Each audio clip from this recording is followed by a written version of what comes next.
It's telling me it's showtime, so it's showtime. Welcome in, everyone. Welcome, welcome, welcome. How is everybody doing? I'm tired. I just got a shower. I'm hot. I'm flushed, but I'm here.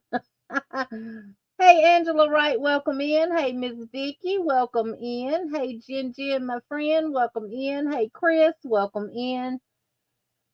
Welcome in, Taylor, Miss Paula, thank you, Pooh, Miss Roberta, Miss Diane Sharp, Miss Margaret G, welcome in. Thank you, Miss Debbie. Thank you, thank you, thank you. How many? Hey, Renee with Natural Nene 61. Welcome in. Welcome, welcome. Yes, yes, yes. You can call it a pumpkin or you can just call it fall decor if you would like. I got a couple that I've made here that I'm going to show y'all tonight. I've made actually 10. The one we do tonight will actually be 11. Y'all, these things work up really, really quick. But quick question.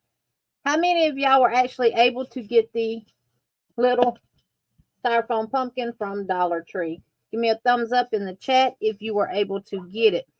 Now, I have recorded the tutorial for how to do it with the pumpkin farm. I will release it tomorrow. I've already processed it through Wondershare. I just got to upload it to YouTube. It's going to take a while because I actually recorded it from my phone. So it's going to be a higher quality video, better seeing video. So if you bought stuffing, there will be a tutorial coming out Wednesday, or I may release it tomorrow. I may go ahead and release it tomorrow as well on how to do it with the stuffing. I have made one. I really don't want to show it, but I'm going to show it. Let me grab it, and I will be right back.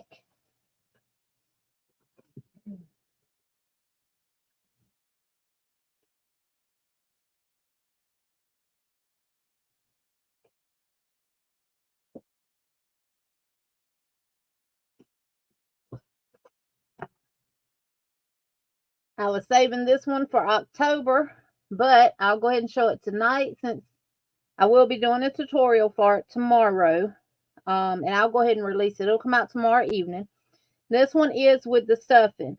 And I'll show it so you can compare it to the one with the actual pumpkin farm in it. So thank you, Miss Debbie. Thank you, thank you, thank you. Welcome in, Diane with Great Lakes Gal. Welcome in. Hey, Sis Katrina. Welcome in. Hey, Lisa Y. Darcia White. Welcome, welcome, welcome. You're welcome, Miss Paula. Hey, Kel's Crochet Corner. Welcome in. Welcome, welcome.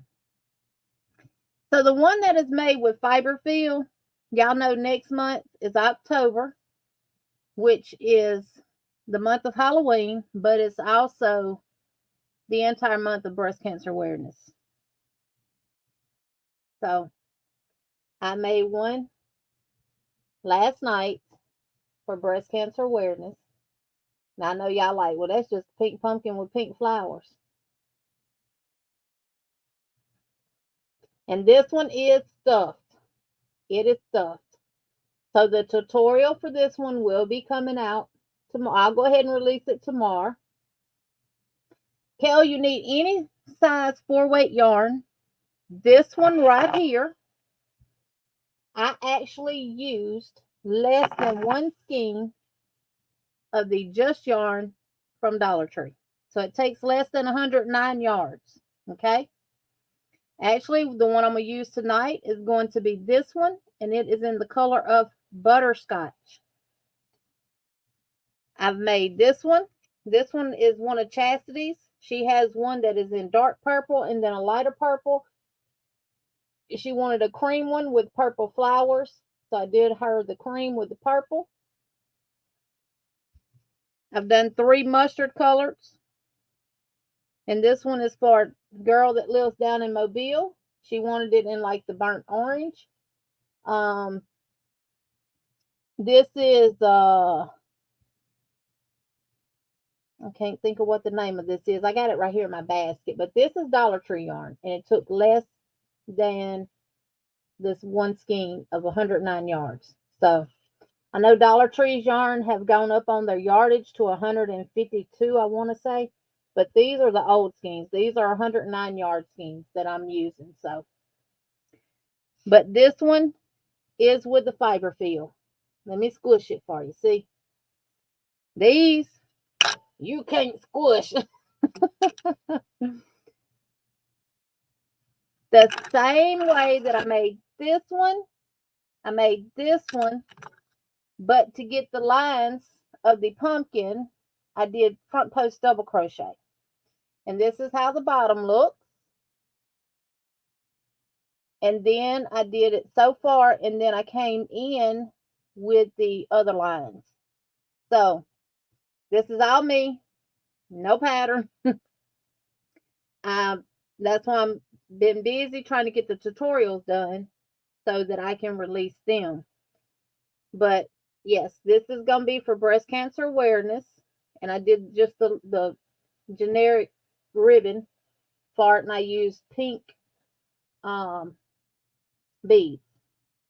So that is 3 of 11 that I've done. And the flowers, these I got from, I want to say Walmart, years and years ago. I've had these for a while. These I picked up from Dollar Tree when I went back to get some more pumpkins. I think I left 2 pumpkins in the box. I got a big old Hobby Lobby, the biggest bag the Hobby Lobby has. I have that full of pumpkins. So I got these because Chastity wanted purple with the cream, and then with her purple pumpkins, they're cream flowers. And I decided to go all the way around because depending on where you have it sitting at, you don't want to see no flowers on the back side of it. So yeah.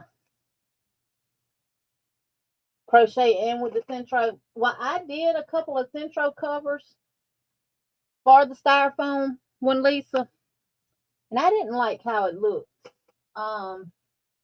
You could see through it too much. It just wasn't. It didn't meet my standards, and if it don't meet my standards, I ain't fooling with it. Goldenrod is going to be pretty, Jen, because I use gold in loops and threads. The Impeccable. The Impeccable yarn, if you have some, let me grab one of those and I'll show y'all.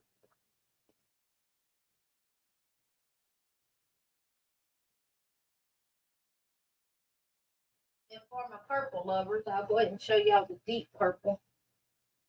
This is actually eggplants. And I got to get some more of these flowers to go around the back side. See, you don't want to see that. So I got to get some more of these to finish the back. But this is the deep purple. And then this is the gold color. I've made one in green, like an olive green. Well, see, when I went to Dollar Tree and I seen them, y'all got to see, y'all see my flowers sitting right there in the back. But I got to sit these so if Miss Emily come in here, she won't be able to steal them. When I seen them in Dollar Tree, I said, oh, I already know what I'm going to do. I already know. These are going to be covers. I'm going to make covers to go on them. But you can stuff them to get them the exact same size. Now, these are 18¼ inches round.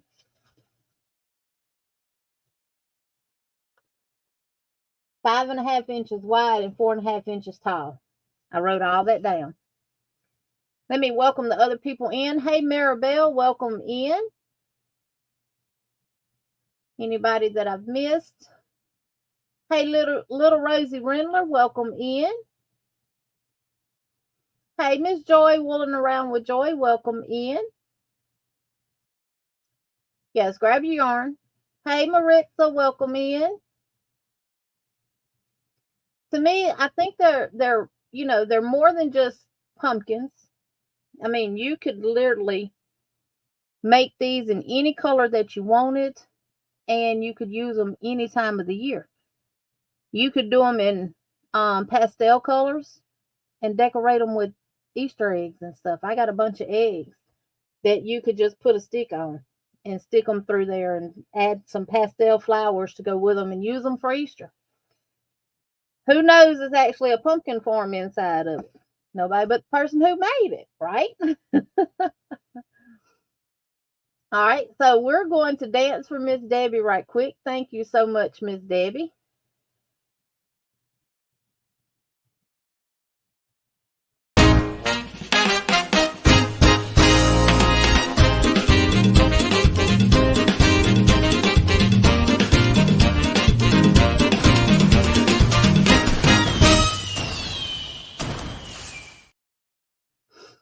Thank you, thank you, thank you. So, I know I asked y'all to give me a thumbs up if you actually got the pumpkin form. And the chat has really gone since then. But I see quite a few thumbs. So, don't worry. I got y'all covered if you don't have the pumpkin form and you need to stuff it with Polyfil. Got you covered on that.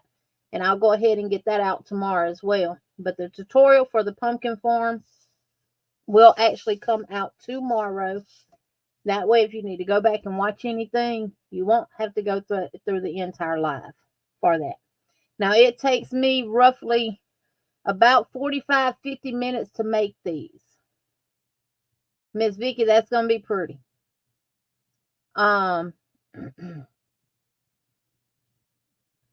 So we should be able to get these done in a little over an hour. And that's with me putting the flowers on and stuff like that. But I'm going to go ahead. I'm going to show y'all tonight how I do my flowers. You will need a pair of pliers like this, wire cutters. Just something that you can cut your stem from your flowers. Nothing is hot glued on these except for the end of the beads. And I just do that to keep them on the chain that we'll be making. Thank you, Taylor. Thank you, thank you, thank you. No, it's not going to be 2-3 hours. This is for you, Taylor.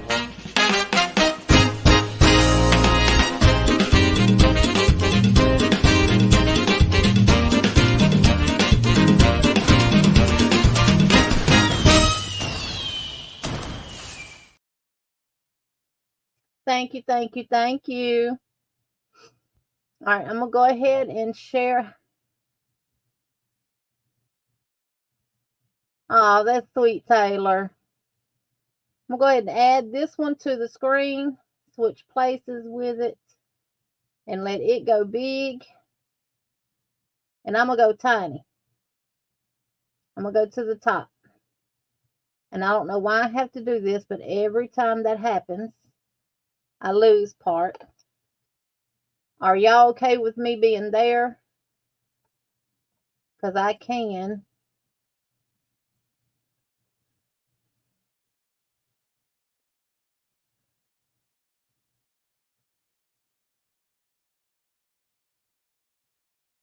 Move me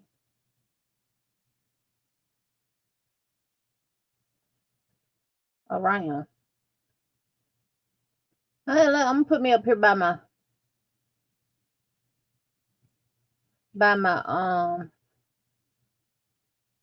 thumbnail. All right, y'all see me? Okay. So, if you do not do the magic circle, chain 4.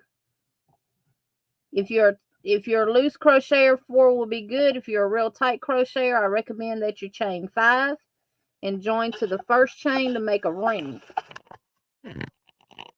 Y'all didn't need to see all that, did you? I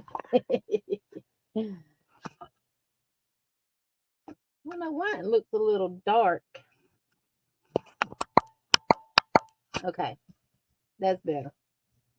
Probably because I recorded on my phone today. Hey, Miss Glenda, welcome in. Hey, Fern, welcome in. Okay, y'all can see good? I will be using a magic circle.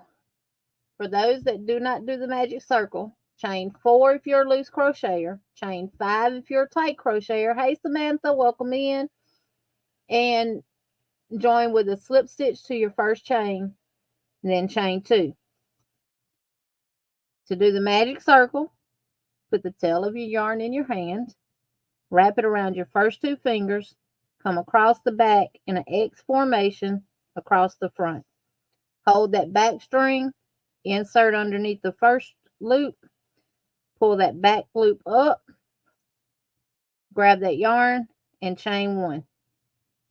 You just made a magic ring. Give yourself a pat on the back if you did it for the first time. We're going to chain 2.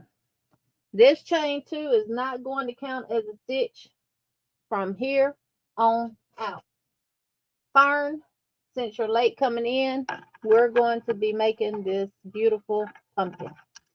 Now, you do need to make it tonight. You will need a pumpkin form that you can get from Dollar Tree. And y'all, some of them, when I first started getting them, I didn't get them because they were gouged or they had these indentions in them. But I was like, what difference does it matter? We're covering them up anyway, right? So, all right. After you get your magic circle done, you've chained 2. We're going to work 12 double crochets into the magic ring. Hey, Bonnie, welcome in. So I'm assuming that everyone here knows already the basics of crochet, how to do single crochets, double crochets, how to slip stitch, how to join in the round and all that stuff. But if not, to do a double crochet, you wrap your yarn around your hook, insert into the magic ring or your ring that you made by chaining 4 or 5, pull up a loop. You got 3 loops on your hook, wrap, pull through 2, wrap and pull through 2. And we're going to do that 11 more times. Hey, Sherry, welcome in. So 2, 3, 4, 5. I'm going to go slow and I'm going to stop counting.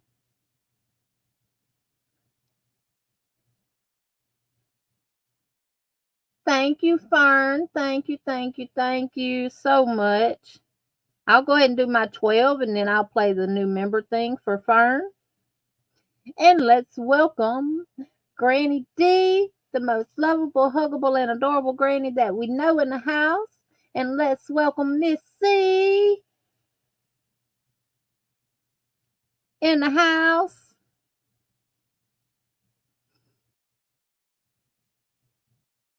Two, 4, 6, 8, 10. All right, I have 12. And I'm going to just untwist my tail and pull it. And make it talk. Make that yarn talk to me when I pull that tail. Hey, Christine, welcome in. All right. Now, we're not joining to that chain 2. That chain 2 is just there as a filler. We're going to go right into the top of that very first double crochet and join with a slip stitch. Now, while I wait on the others to get caught up, I'm going to play the new member welcome song thing for Fern. Thank you so much, Fern. This is for you.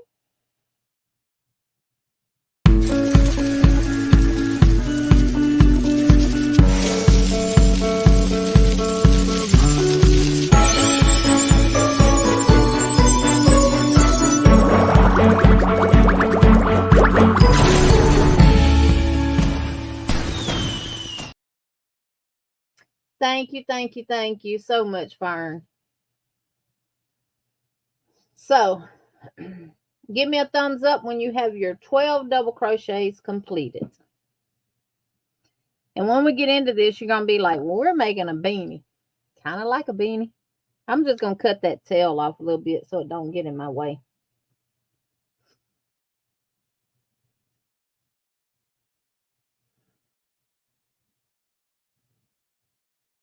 And we will have members live tomorrow morning at 11 a.m. Central Standard Time. I posted it to my community tab. All right, so now we're going to chain 2. And we're going to work 2 double crochets in every double crochet around. And when you get back to the beginning, you will have 24 double crochets. So in that same stitch that you slip stitched into, work 2 double crochets. And now 2 doubles into every stitch. And when you get done, go ahead and give me a thumbs up in the chat. And for those that are just coming in, if you're going to be using Polyfil, I will have a tutorial come out tomorrow on how to create the pumpkin for Polyfil, because it is made different from what we're doing tonight.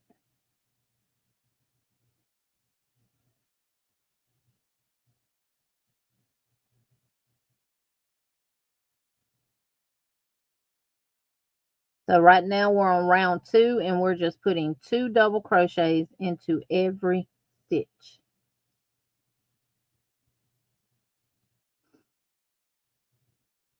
And y'all, please post your pictures of the ones that you make on Facebook to the Facebook group Butterfly Dreams Crochet and Stitching Together with Friends. You can also, don't forget to email your pictures to yfspics@gmail.com, because these will all go into the video that will be shown at the end of September. These things, like I said, once you get it down, they work up so fast. And you can actually make them up and set them to the side and then come back and add all your floral to them that you want. Jen, actually, if you want me to, I can walk you through it. For those that are doing Polyfil, if you want me to walk you through it, I will.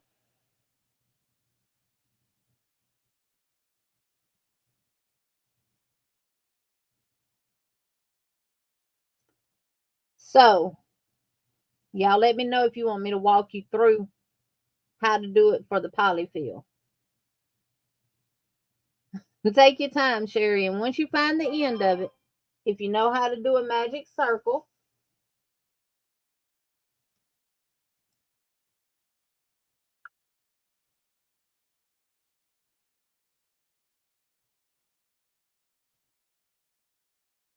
oh, I just got a message from Elizabeth. She says she's hoping to go home tomorrow or the next day. They said maybe Tuesday or Wednesday. They're trying to get her pain meds situated. She said, wow, this hurts, but I'm super tough and I'm going to heal well. So, good to hear her spirits are good.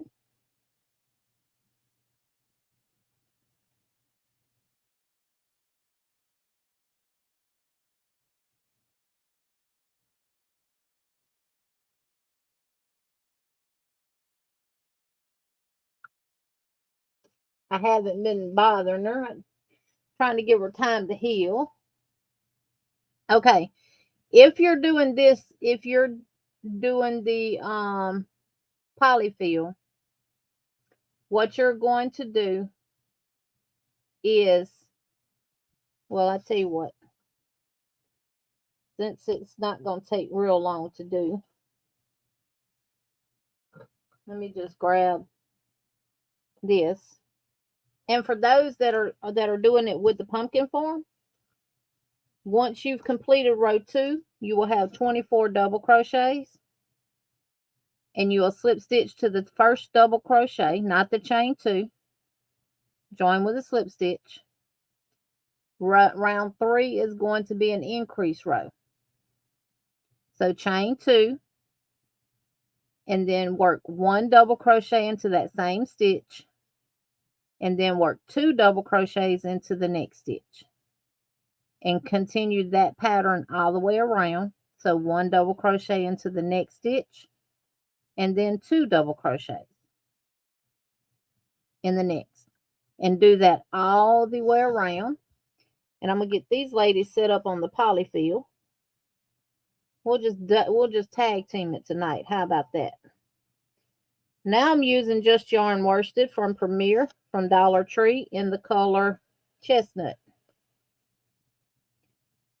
All right. I'm going to start with a magic circle. Let me get another 4.5 millimeter hook out my bag. I'm running out of space, y'all. I'm running out of space.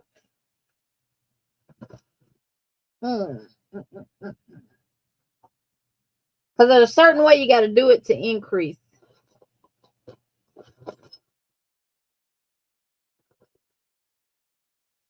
Nope, that's not 4.5, Jeannie. That's 4.0. Grab your purple hook instead of your blue.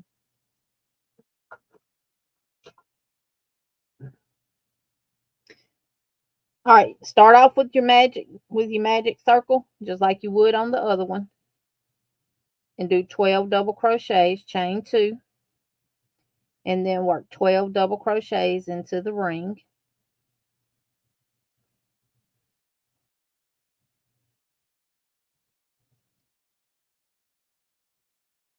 Now this is for those that are using Polyfil, not the pumpkin form. So if you're done with round 3 and you're using the pumpkin form, give me a thumbs up.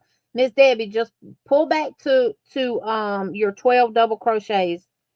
Don't go no further. 2, 4, 6, 8, 10, 12. Now I'm going to close it. All right, now join with your slip stitch.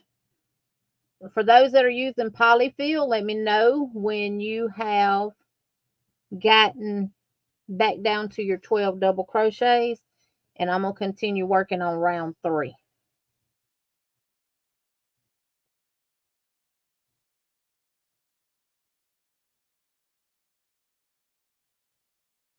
And if I need to repeat anything or anyone has any questions, put it in all caps and put some emojis before and after. That way it stands out to me. You will not get flagged by Nightbot if you use all caps.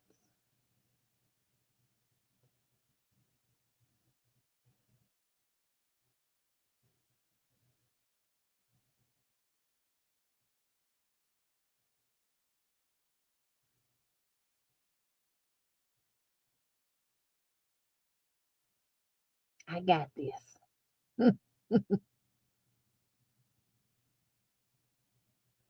And at the end of round 3, you will have 36 stitches. Now your stitch count is going to be the exact same as with both, whether it's the Polyfil form or the Styrofoam form. It will be the same. The number of rows and everything will be identical. It's just how you do it is different.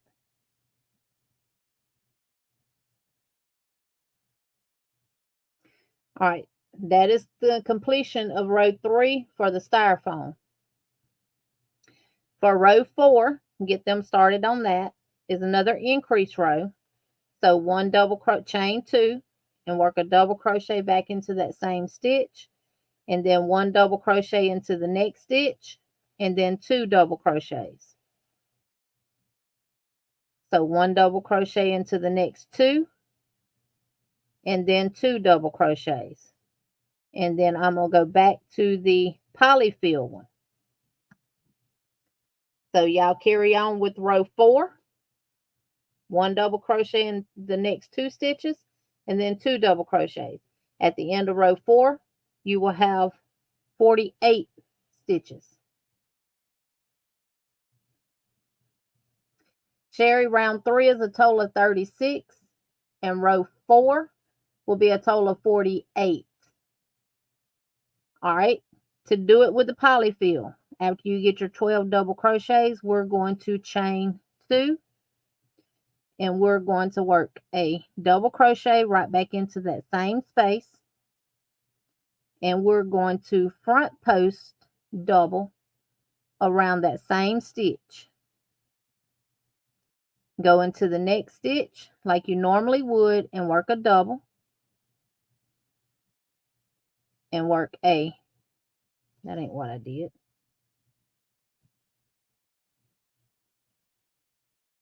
Hold on, y'all. Let me get my pumpkin.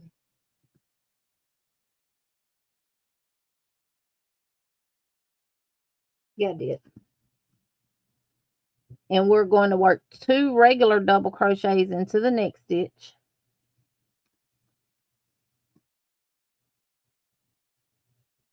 And then we're going to increase in the next stitch by working 1 double crochet the normal way. And then around that same stitch, a front post double. And in the next stitch, just 2 increases, 2 doubles, 2 regular double increase. And then in the next stitch, 1 double and 1 front post double.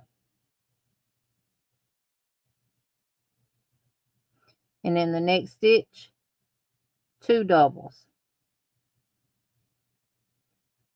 And in the next stitch, 1 double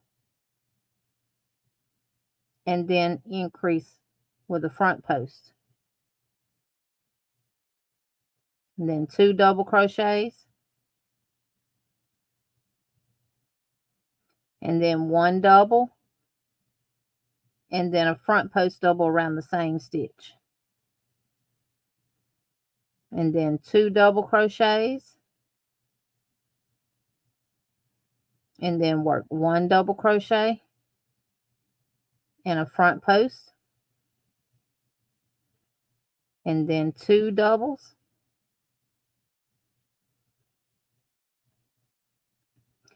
And let me count. So 1, 2, 3, 4, 5, 6, 7, 8, 9, 10.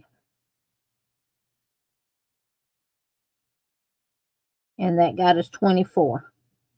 And join with a slip stitch to that very first double crochet.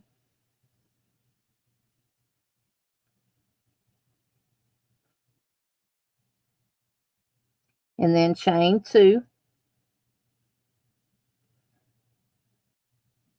And work 1 double crochet into that next, in that same space. And we're right here at our front post. So we're going to work 1 double and then front post around the front post.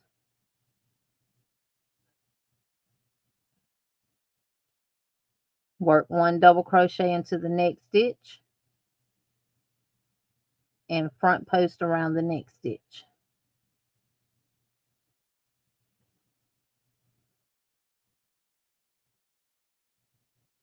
Wait, that ain't right, because we're increasing.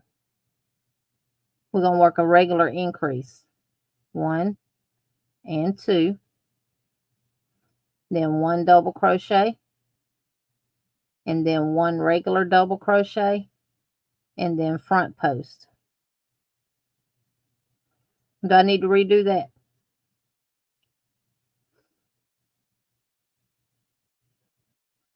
And then we're going to work 1 double crochet. And then 2 double crochets into the next stitch. Then 1 double crochet.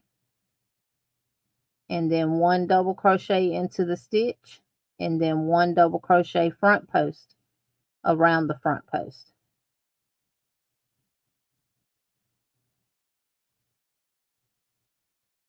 Hey, Dawn. And then we're going to work 1 regular double crochet. And then 2 regular double crochets into the next stitch. 1 double crochet into the next stitch. And then we're back to our front post. So we're going to work 1 double crochet. And then we're going to work 1 front post double crochet around the front post. Then 1 double crochet. Then 2 double crochets in the same stitch. 1 double crochet. And then 1 double crochet into the next stitch. And then front post around the same stitch. 1 double crochet into the next stitch. And 2 double crochets into the next. 1 double crochet into the next stitch. 1 double crochet on top of that front post, and then front post around the front post. That gave you increase. And then 1 double crochet into the next stitch, and 2 double crochets into the last stitch, and join to the top with a slip stitch. And that's what it should look like.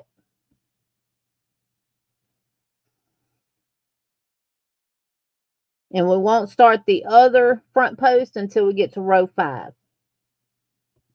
So this is row 3. So for row 4, chain 2, work 1 double in that same stitch, 1 double into the next stitch, 1 double in the top of that front post, and then front post around the front post, and that is your increase. So it's 2 doubles, and then 1 double in top of the front post, and then front post around. And then we're going to work 1 double, 1 double in the next stitch, increase 1 and 2, then 1 double, 1 double, and now we're at our front post. So work 1 double crochet in the top of the front post, and then front post around the front post, and just continue that all the way around. Now for row 4, for the pumpkin form, you're working 1 double crochet into the next 2 stitches, and then 2 double crochets in the next stitch. So we're doing 1 double crochet in the next 2, and then 2 double crochets in the next stitch, and do that all the way around, and you will have 48 stitches at the end of row 4, or round 4.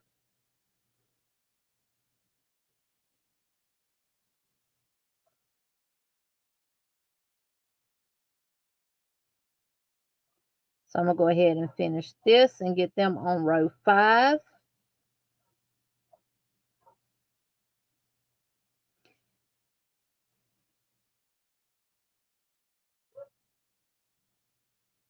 And for those that are using Polyfil, if you let me get them to row 6, they can move on with rows 6 through 12, and then I can get you there.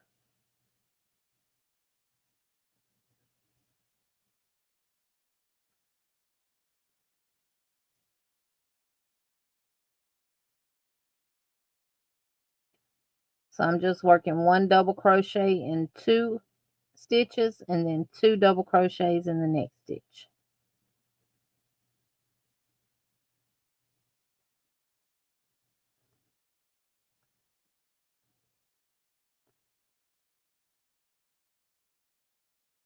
And you should end with 2 double crochets on row 4. Join with a slip stitch to the first double, chain 2. Now we're going to increase again, and this time we're going to work 1 double in that same stitch, and 1 double crochet in the next 2 stitches, and then 2 double crochets into the next stitch,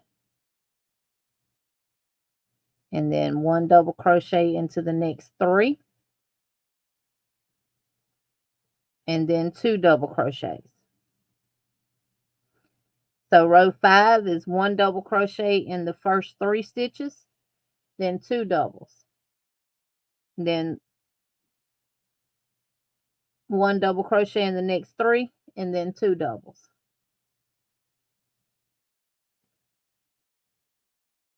Front post double crochet, Miss Tina. I'm still on row 3 is, yeah, you join, and then you work 1 double crochet in that same space you joined at.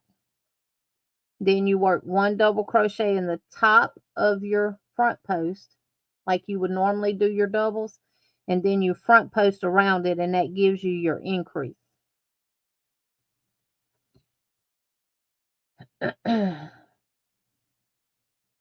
and then you do 1 double crochet, and then you do 2 doubles, and then 1 double, and then 1 double crochet on top of your front post, and 1 front post double crochet.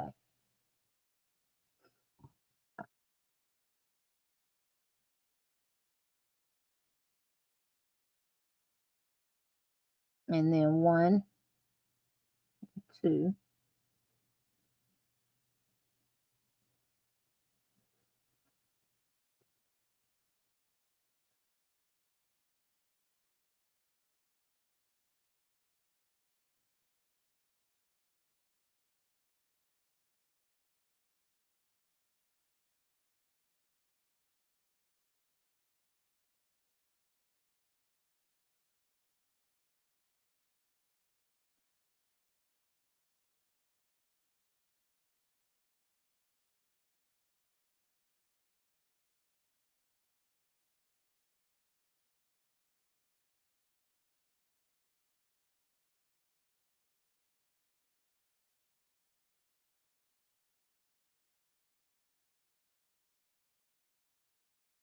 and the way I count mine going around is I do 1,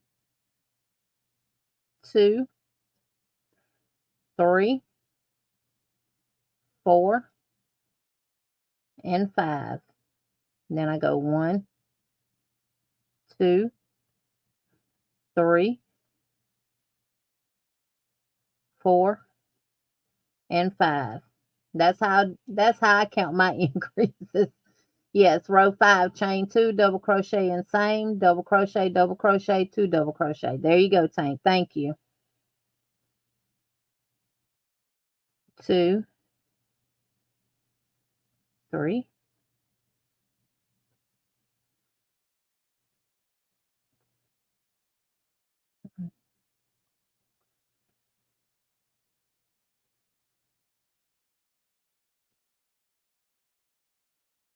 and join with a slip stitch to that very first row. Tank, if you want to, you can go ahead. Rows 6 through 12 is going to be 1 double crochet in every stitch around until you get to row 12. And I know y'all probably like, well, that looks little. It does, but trust the process. It will work. Even though you can't see it, it's going to work. Trust me. It's going to work. All right, now back to the Polyfil one. Who's doing it with Polyfil? This one is with the farm, Kelly. Kels. This one is with the pumpkin farm. Right here. This one is for those that are going to use Polyfil, which is this one. Right here. And at the end of each row, from rows 6 through 12, you will have 60 double crochet still. Make sure that you still have 60. Go over row 3, please. Okay. So I'm just going to rip this back out to row 3. All right. We're done with row 2. We've chained 2. We're going to work 1 double crochet back into that same stitch.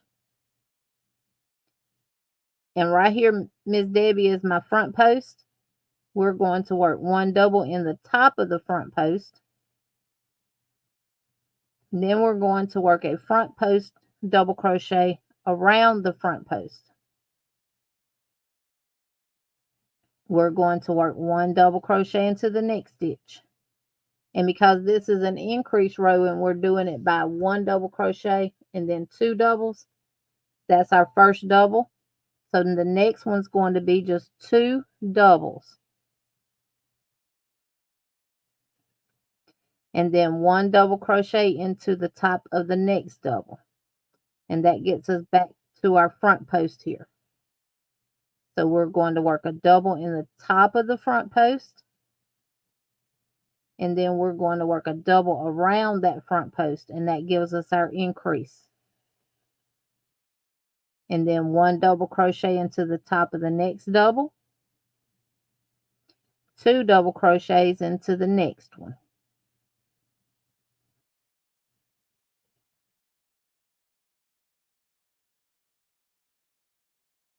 Tank is doing the pattern for the pumpkin form, Kale. How are you making it, Kale? Are you doing it for Polyfil or are you doing it for the pumpkin form?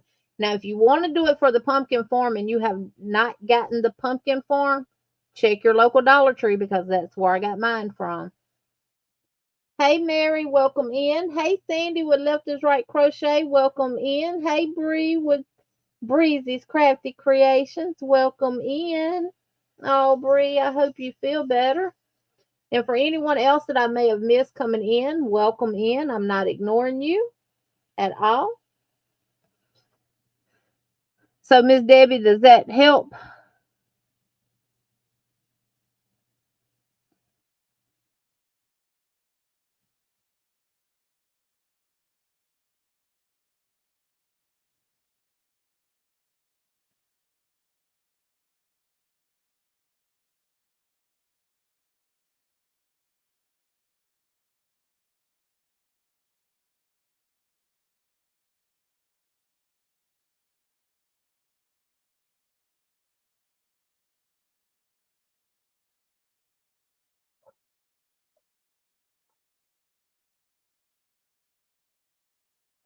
I'm not a fan of making them in the panels where you work in the back loops and it gives you the ridges like you're doing, like I did in that hat. I'm not a fan of working them in a panel and sewing both ends together and making it cinching it up. So I sat here last night and played around with it and came up with this, and I'm like, oh yeah, I like this better. And you just use your front post as your pumpkin form. And again, on row 3, you should end with 2 double crochets. After your front post, you'll work 1 double and then 2 doubles into the next. Call me lazy. All right, let me see where everybody's at in the chat.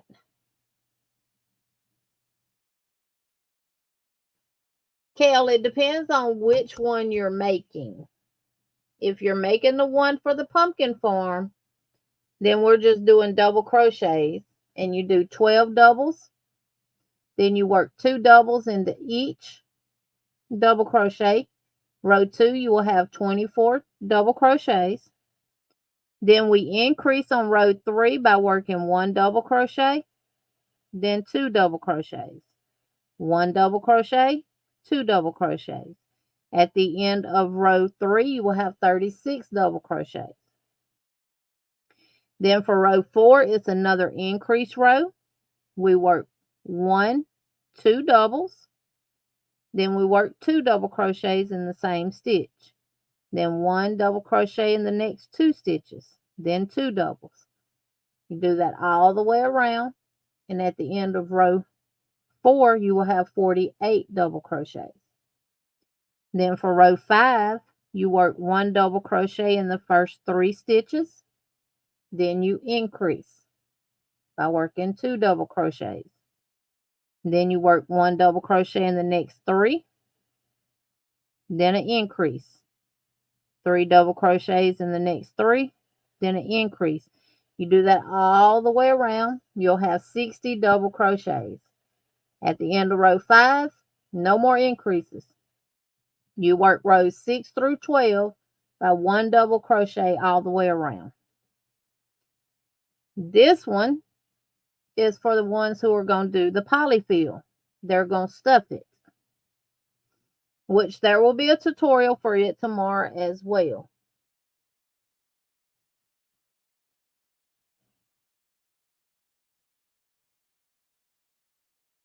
No.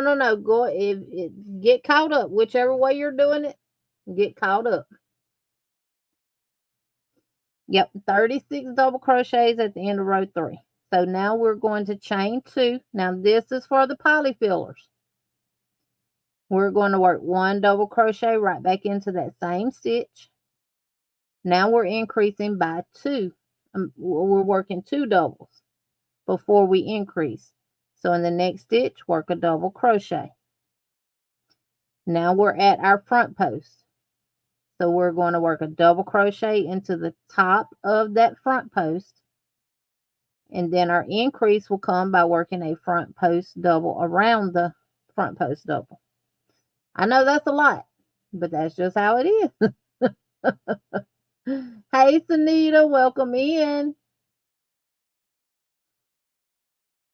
And then we're going to work 1 double crochet in the next stitch, 1 double crochet into the next stitch. Then we're going to work 2 double crochets into the next stitch and 1 double crochet into the next stitch, 1 double crochet into the next stitch. Now we're at our front post again. So 1 double crochet in the top and then front post around the front post, a double crochet, and that's our increase. Right now we don't have any front post in between the front post, if that makes sense. But on row 5 we're gonna add another post, and that's gonna make them go up. Let me switch places right quick and show what I'm talking about. So this is the pumpkin that I made for the Fiberfill one. And you see our front post here going around the pumpkin. So that is giving it the little ridges.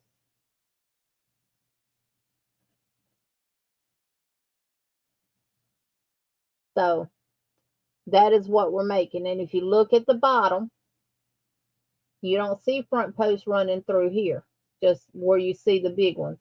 And then on row 5 is where I picked it up right here. And that brings it up the sides. So with it sitting, that's what you see. And these are pretty much the exact same size as the other one. See?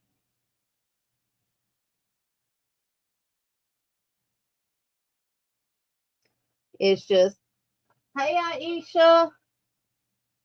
Thank you, sweetheart. Thank you, thank you, thank you. So this is the one that we're doing with the front post. But if you're making it for the Styrofoam, you just continue. Thank you, VJ. You just continue with the double crochets and you increase for the first 5 rows. Each row is an increase until you get to row 5. Row 5 is your last increase row. And then 6 through 12 is just 1 double crochet all the way around. All right, so I'm going to keep going with this one. 2.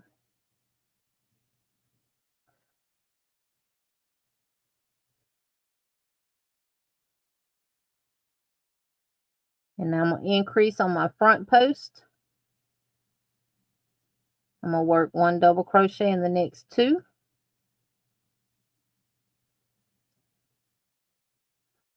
And then 2 double crochets into the next one. And then 1 double crochet in the next 2. And then 1 double crochet on top of my front post. And then I'm going to front post around the front post. And all this is double crochet.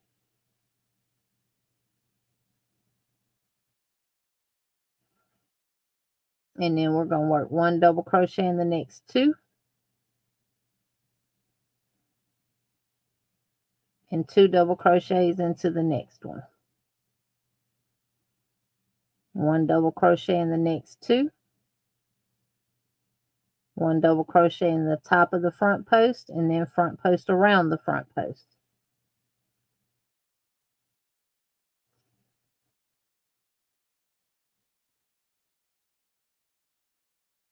So see, we're increasing the same amount as we did with the other one. We're just making the line in the pumpkin.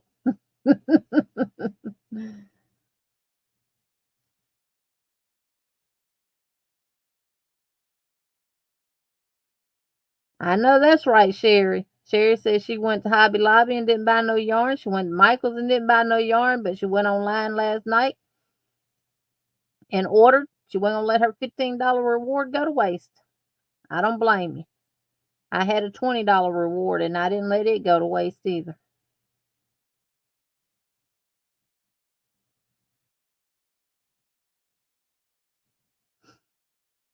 And then I'm gonna work 1 and 2, and I'm gonna end with 2 double crochets and join with a slip stitch,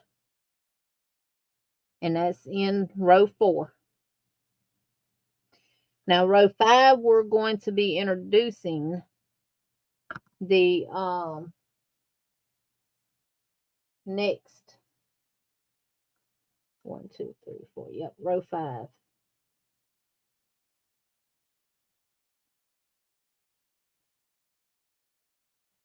I'm trying to see where I joined this at, because the way I joined it, you can't hardly tell where it's at like you can on the other one. That's because of what I did. Wow.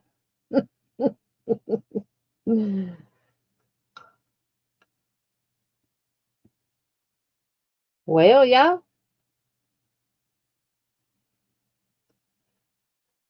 can't tell where you join at. All right. So we're going to chain 2, and we're going to work a front post double. And then we're going to work 1 and 2. Nope, that's not right. We're going to work a regular double crochet. So 1, 2, and 3. And that's going to put us at our front post double. And we're going to work a regular double on top, and then we're going to front post around. And then we're going to work 1 double in the next 3 stitches. And then we're going to work a regular double, and then we're going to front post double. And that's giving us our next front post. Hey Genevieve, welcome in.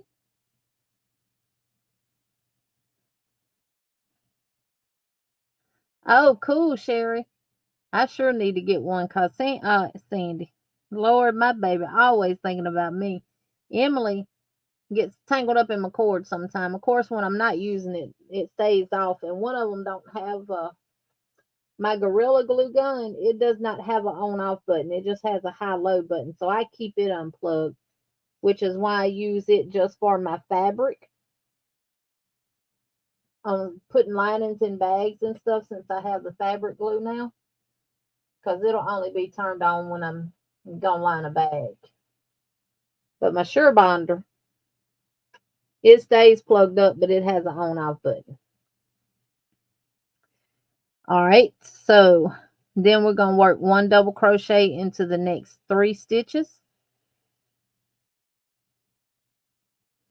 And then 1 double crochet on top of that front post, and then front post around the front post. And then work 1, 2, and 3. And then work 1 double crochet in the top of that next stitch, and then front post around that same stitch. And then you're going to work your next 3 doubles. And then you're going to work 1 double crochet on top of that front post, and then front post. Work 1 double crochet in the next 3.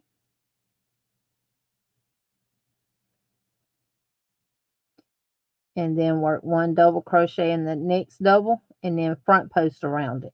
Now you could definitely use this pattern as well with the pumpkin forms.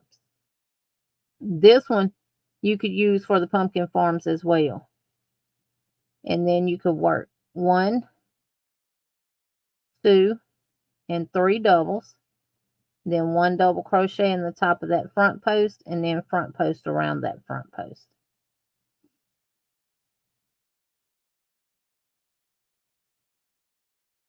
And then 1 double, 2 doubles, and 3 doubles. And then work 1 double crochet, and then front post. And then work 1 double, 1 double, 1 double. Double in top of that front post, and then double. And then 1 double,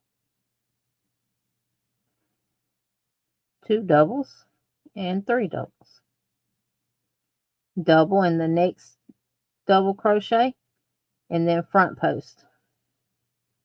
And you're just going to do that all the way around, and we're going to end with a front post double crochet on this row.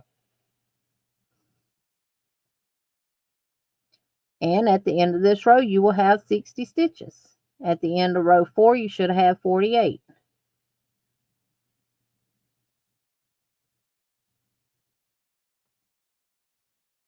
So I'm going to work 1 double crochet here, and then I'm going to front post around that double crochet.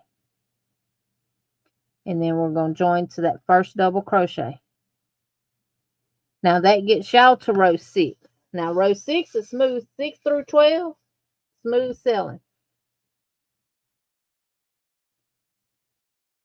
How many FOs are, how many front posts are we adding? We're adding 1, 2, 3, 4, 5, 6. The front post is being added in between. Well, to start out, we're doing 1, 2, 3 doubles. Then double in top of that front post and front post. And then work 1, 2, 3 doubles. Then where you got your next increase, you're going to work a double crochet on top of that double. And then front post.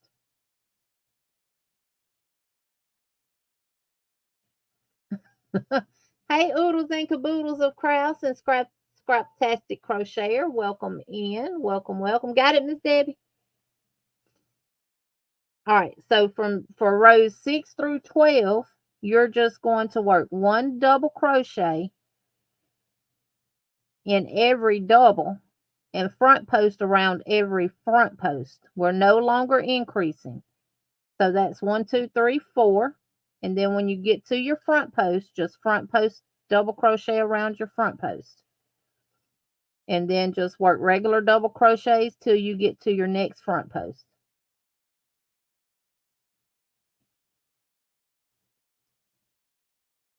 And then front post. We're no longer increasing.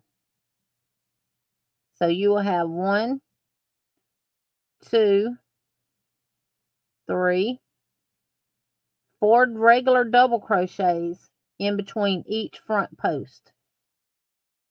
Double crochet. 1, 2, 3, and 4.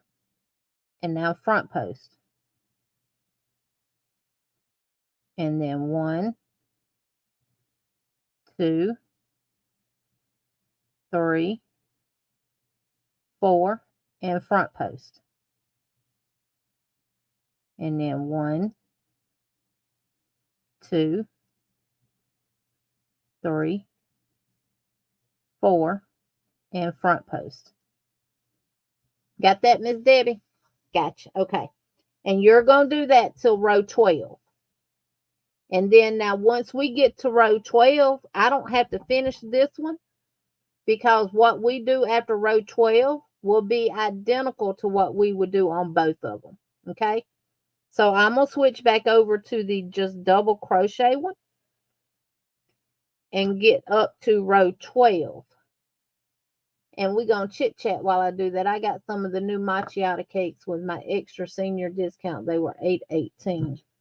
Macchiato cakes. Where you got that from? That's a new yarn from Michael's? Yeah, I got to get some of this Starbucks.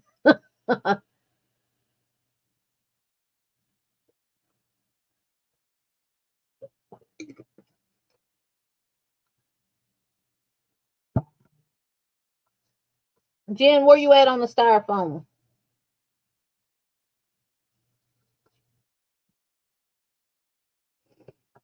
I guess the Rugrats wanted a little Starbucks too.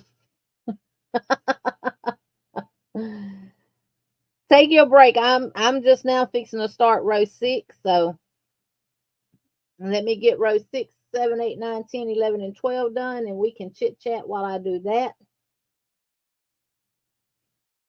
Mine probably don't sell them either, Sherry. I hadn't been in my Michaels in a minute, a hot minute.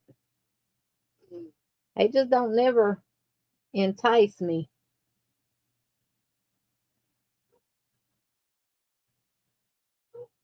Well, Cal row 5 is 1 double crochet in the first 3 stitches and then 2 double crochets into the next. And at the end, you'll have 60 double crochets.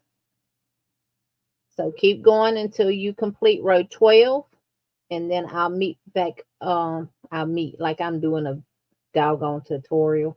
Y'all gonna have to wait on me to get to row 12. Now, after row 13, we will have to insert our pumpkin form inside of here and leave it in there. Or are you going to catch the devil getting it in there? And I don't really like stretching my yarn that much to force it in there either. And there is, the tutorial is complete, and y'all, it's only 30-something minutes. I actually did real good with it. To me, I think it's actually one of my best tutorials that I've done. And I will get the one with the front post done tomorrow. And I'm gonna use my phone. It just takes so long to process because I have to save it to my SD card that I put in my phone. Then I have to take it out, put it in my computer, and I have to, before I do all that, I have to flip it all on my phone and save it. Then when I put it in my computer and put it on Wondershare, I do any edits that need to be done. Which for that part, it was just speeding up, where I was just crocheting around the whole circle. But I tell y'all, I'll meet y'all when we get back to the beginning. So I just sped that part up. And then I show you how I cut my flowers, show you how I hot glue the beads, show you how to do, I'd show you how to do everything. Even show you how to put the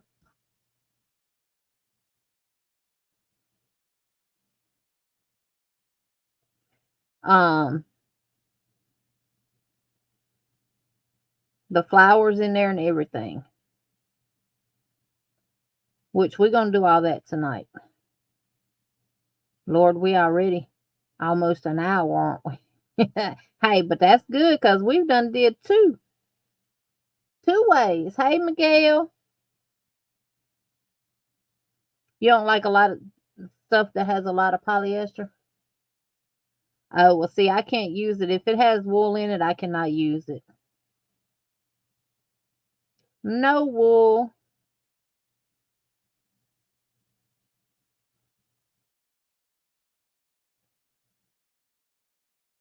I did do my apple and my apple slice, y'all. I'll show that Wednesday, and we'll pull from the Willa Makes again. And after this live, I'm going to do my Happy Mail video. I got some Happy Mail from Michi and Lulu. I'm going to do it. I'll just do it on the regular camera. It won't take long for it to process or anything.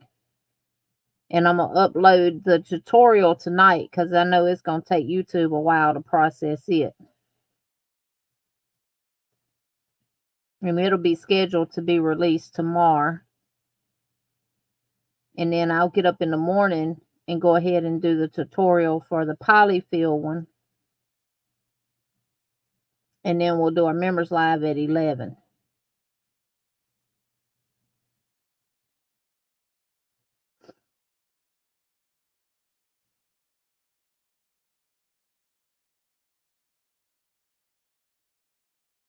And I am working on some other stuff for Breast Cancer Awareness Month. One will be a bag, but it's not going to be your typical, it's not going to be like the bag I did last year. This will be it's going to incorporate the Sunburst Granny Squares. It will have 4 of those in there. And it's going to be like a square bottom, box bottom bag. But it's all going to be crochet. And it will be lined. I've already started it. And I'll show y'all the first square. So I'm already working on some stuff for that. I said I'll show y'all my first square. If I can find what I did with it. I've also joined the crochet along with, it's in my center. I've also joined the crochet along with Mama J, doing the MJ's off the hook crochet color block cardigan. But I'm not going to put a hood on mine. So this is the first square that I have done. And it'll be, actually, I think I'm going to take this pink row out. And I'll end up joining them with the pink. But we're going to need 4 like this. And then the other 2. It'll be a tutorial for this too. But we may end up doing it on the Monday Live too. And what my plan is, whenever I do something on the Monday Live, is I already have the tutorial done, ready to go the next day after the live. So that's going to be a bag in honor of Breast Cancer Awareness. All right, I'm on row 8, y'all. Who has completed up to row 12 so far? Yeah, and I'm using 3 different shades of pink. One is Red Heart. One is Mainstay. One is, I think, 2 are I Love This Yarn. So, hey, Jeanette, and thank you. Hey, Karen with K-Craft 49.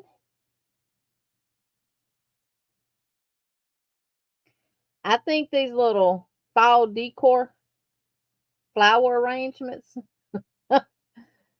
would be good sellers at markets too. We're going to see, because I'm going to go the last Saturday.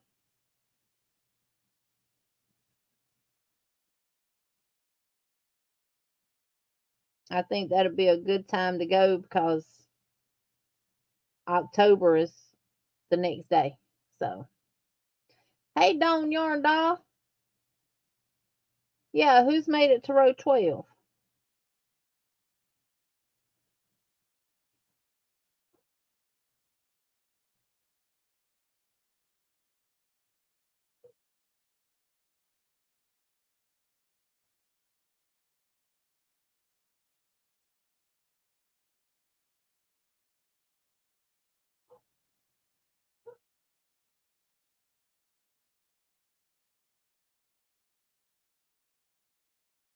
Think what row you on?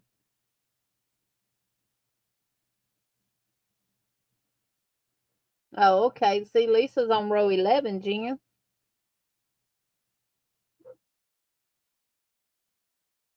And it's okay if I finish before y'all do. We can just chit chat.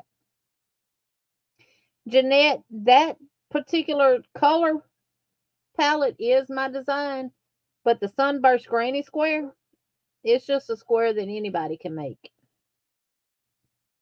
It's so many free patterns out there, but we just did a Sylvia bag on Stitching Together with Friends using the Sunburst Granny Square where we made a crossbody bag.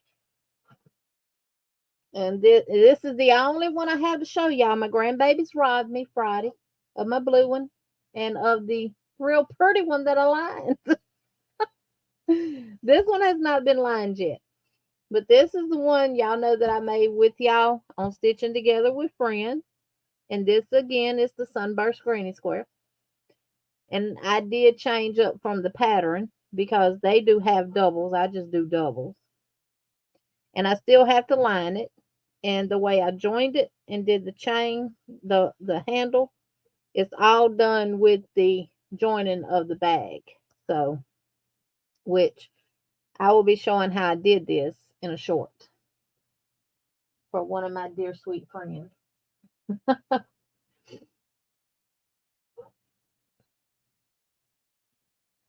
What's the matter with Miss Vicky, Miss C?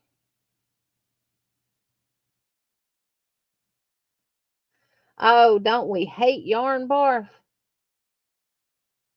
I pulled out a whole bunch of nutmeg. Was the color nutmeg? Yeah, nutmeg.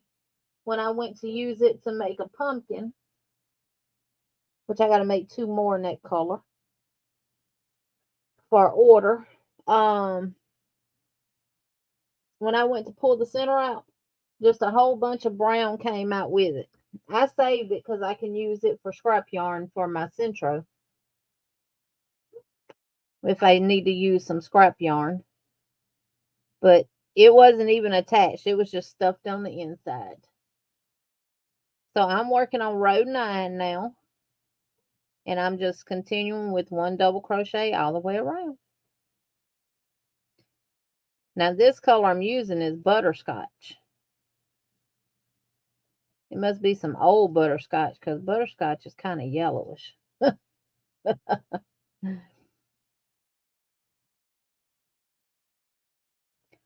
Y'all just take your time. Y'all know I'm here for you.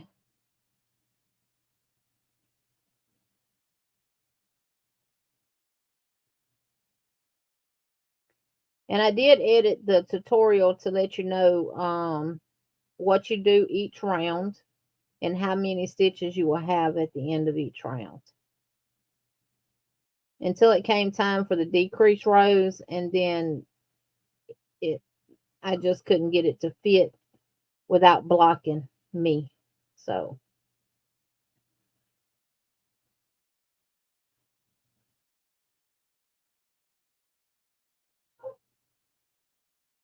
yeah, I don't know what Hershey barking at. At halftime, I don't think he knows what he's barking at.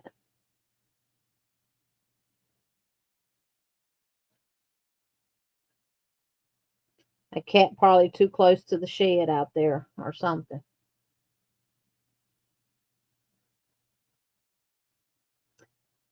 Take it is Premier Basic. It's right here. Nutmeg and Premier Basic. See, Sherry knew that was Premier Basic.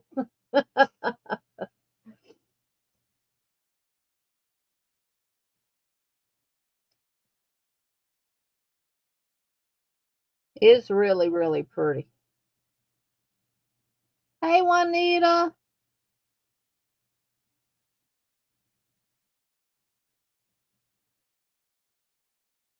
Hey, make it work, Sherry. Make it work. Fudge it, fudge it, fudge it. That's the beauty about working in the round and increasing. If you miss a stitch or you short a stitch, you can always add one and it blends right in.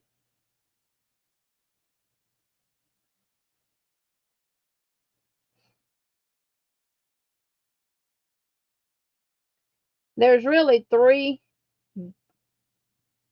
what I consider economic acrylics that I really, really love.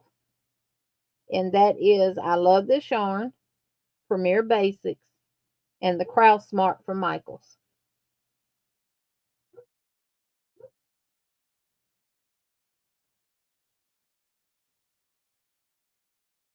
Now the mainstays it's okay if you can't get to, nothing else. Well, we worked up to row 5 and 6 of the one for the Polyfil china. And once you get to row 6, you just do one. You'll have 4 double crochets in between each front post. And then you just front post around. And you do that for rows 6 through 12. And I'm starting row 10 of the styrofoam form. And I got to go to row 12.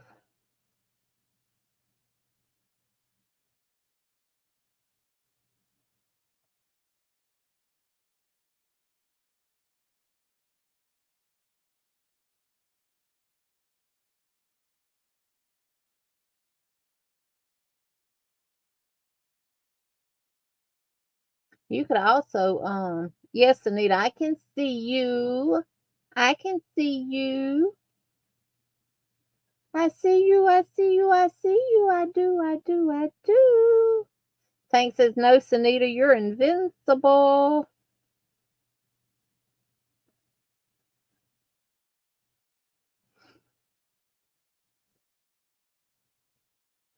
I have, Sherry.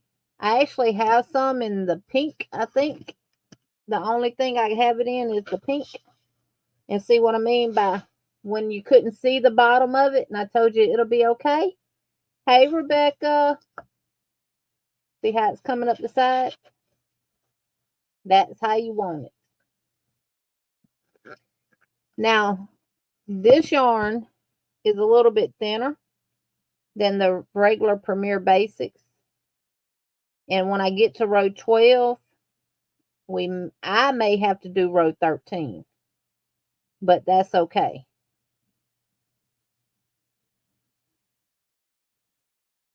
Especially on that chestnut colorway because it's really thin.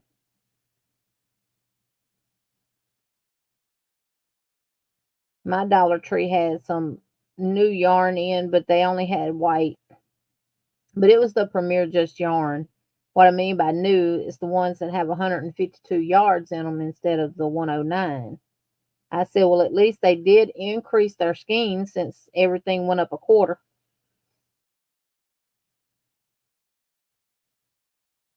You bought pink, gray, white. Well, see, my Walmart don't even carry it. My Walmart don't even carry the mainstays cotton.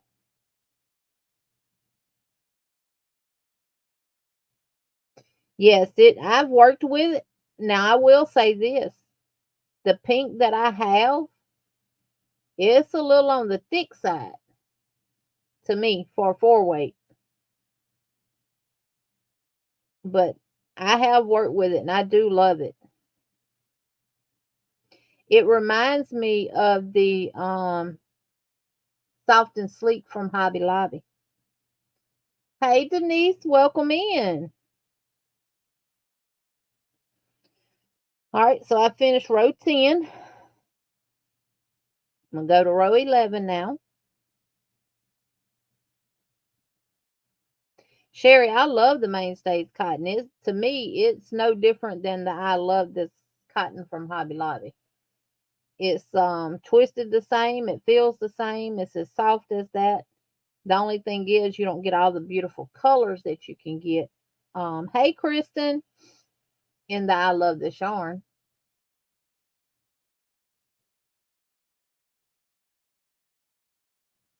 Yeah, there's post in the Polyfil one, but there's no post in the farm one, Kale. But if you're doing the Polyfil, Kale, I mean, you can use this one. You just won't have the little lines. Tank, you must be using a small weight yarn. Or you must have a bigger pumpkin than I got. Yeah, no front post double crochet in the styrofoam form.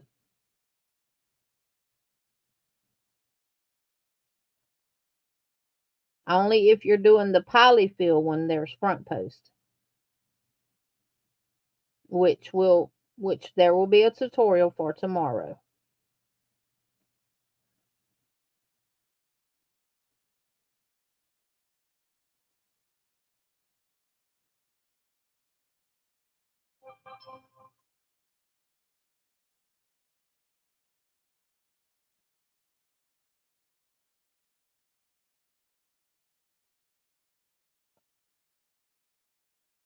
Do y'all enjoy doing these craft alongs?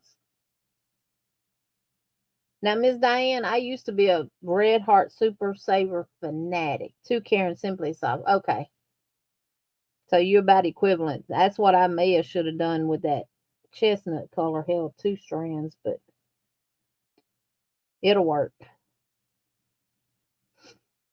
I only held one with the other skein that I used, which I'm going to get y'all that colorway. It's over here in this basket.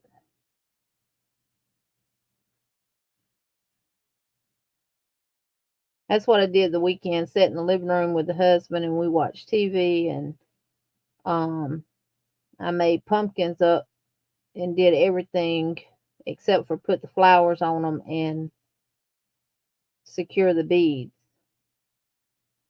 And then I'd come in here and do that. And it wasn't until yesterday that I got inspired to do the Polyfil one is the pink one, Kale.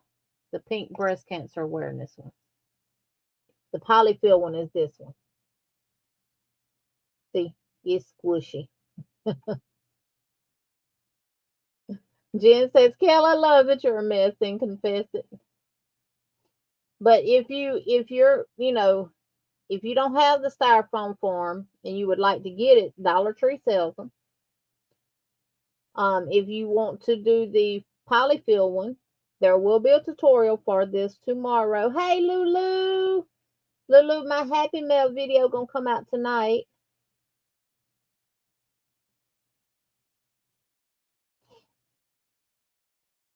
If you're doing all the double crochet, then you're doing the one for the styrofoam.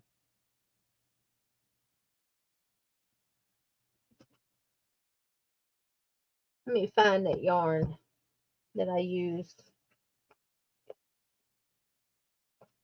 Well, it ain't a matter of finding it. See, she heard me drop something on the floor, and here she's coming. I'm going to show y'all, too. Y'all see that? Y'all think yarn ain't the same from other places just because it's got a different label on it? Y'all see that? Oh, no, because I got that little. See this?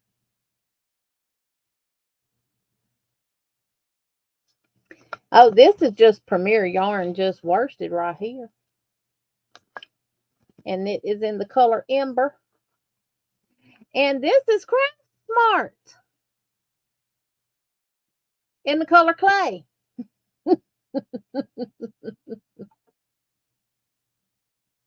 Tank it, don't go on top of it. It's going, once you get through a row 12 tank, this is row 11. Row 12 will be about right here. And that's where you want it to be. And that's the bottom. And then that's what it's looking like. And I'm on row 1, 2, 3, 4, 5, 6, 7, 8, 9, 10, 11. I'm fixing to do row 12. And then after row 12, we'll have 1, 2, 3, 4 more rows to do, and we'll be done. Right, Miss Debbie, identical. So look in your stash, and if it matches, use it. Now, if you get there by row 10 tank, that's fine. Just it'll still work. And that's the thing about these. It's really based on the yarn that you used. Sherry, I love Craft Smart yarn.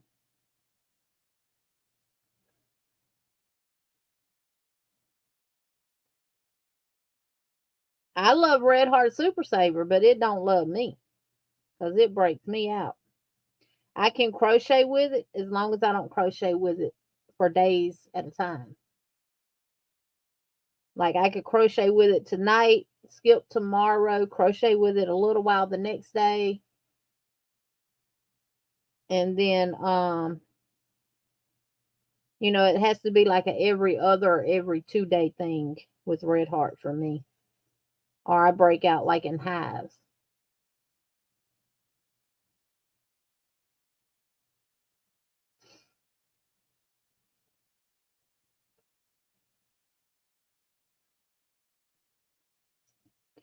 Because remember, Tank, I said I may end up having to go to row 13 on the chestnut color. Yeah, I might hear Emily walking around. She's got her name tag and her rabies tag hanging because we took her to Tractor Supply with us Saturday. And she got a goodie bag. They were supposed to be having an adopting animal day with like the animal shelters from around here, but none of them showed up.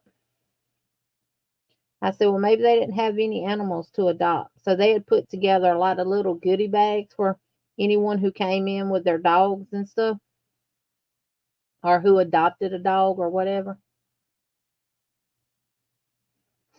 Yeah, some of that Red Heart is soft. Some of it is like really sandpaper. I know I just crochet with some. What I was making with it. And I told y'all my fingers were sore across the top. Oh, not Red Heart. It wasn't Red Heart. It was Premier Sweet Roll. That lemon berry pop. Hey, Sister Liz, welcome in. How's my family out in the Cali doing? How's my sweet Emily? Watch y'all, she gonna come running. Emily's done got big. I'm gonna have to show her to y'all. All right, so that is row 12 for me. It actually looks like a basket, y'all. Told you. Or you could keep going and turn it into a beanie, a child's beanie. Y'all know me. I like them simple the better. Nope. Row 12 on this one is fine. Once you get done with row 12, it's going to come to about right there, which is okay. Now, I'm going to hang out. Oh, Sherry, mine too. I got some of it right down there. I actually did you put it on a unicorn blanket that I made from the book. Yeah. For rows 6 through 12, it's just one double crochet around. We only did our 12 doubles. And then we did 2 doubles in each stitch for 24. Then we did 1 double and then increase for a total of 36. Then we did 2 doubles and an increase for a total of 48. And then we did 3 doubles and an increase for a total of 60, which was round 5. And then 1, 2, 3, 4, 5, 6, 7, rows 6 through 12 was 1 double in every stitch all the way around. And I'm going to go one more row with this yarn just because it's a little thinner. Because of the way when I pull it up, I ain't like how it looked. So I'm going to do 13 rows, which is perfectly fine. Now, if you're holding 2 strands like Tank or using a thicker yarn, you may only get to row 10 or 11. You just want it right at the top of that pumpkin on the sides, not coming up over it.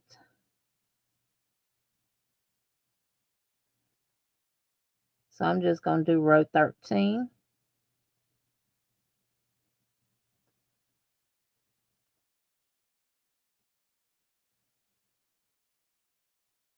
Jen said, I finished round 7. Yay, me.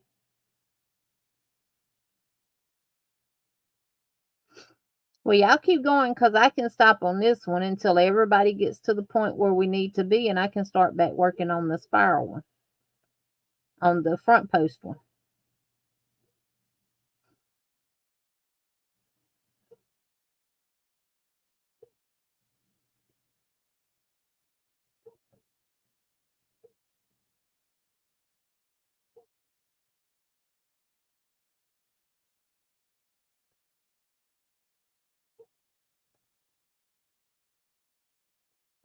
Because after we get it the height that we need it, we're going to do 3 rounds of decreases and then 1 round of single crochet.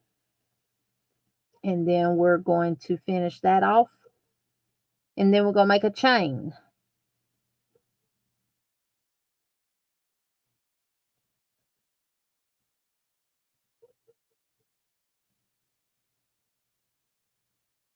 And I meant to show y'all on the pink one.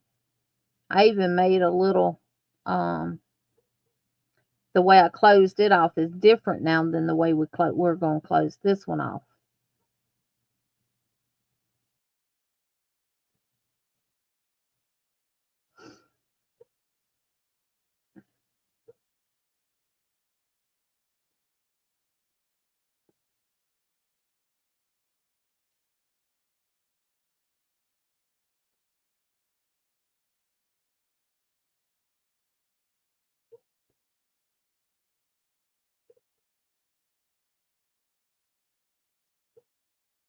Because I think the one I did with the Premier Basic Nutmeg, because it's kind of thick.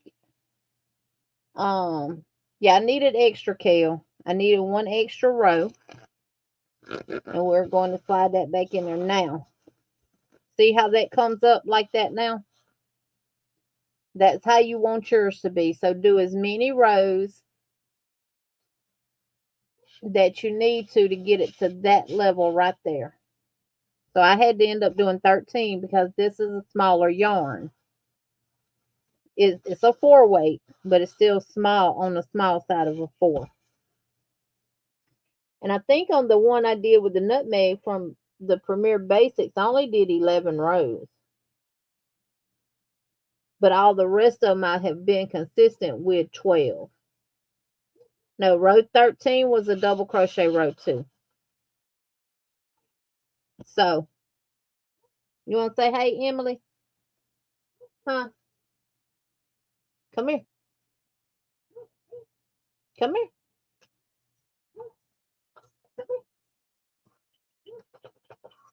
You gotta come over here. Come on. So they can see how big you done got. Say, look at me now. I done got big. We don't do all that rattling. Hey, Lisa Knits, welcome in. Oh, you grunting. What you grunting for? You fat like me? Huh? Huh? Oh.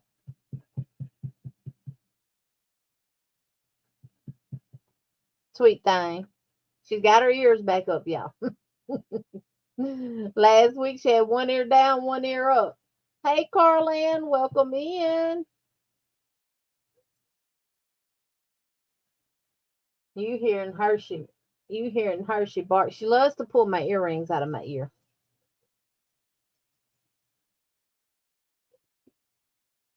Say, I am 16 weeks old today.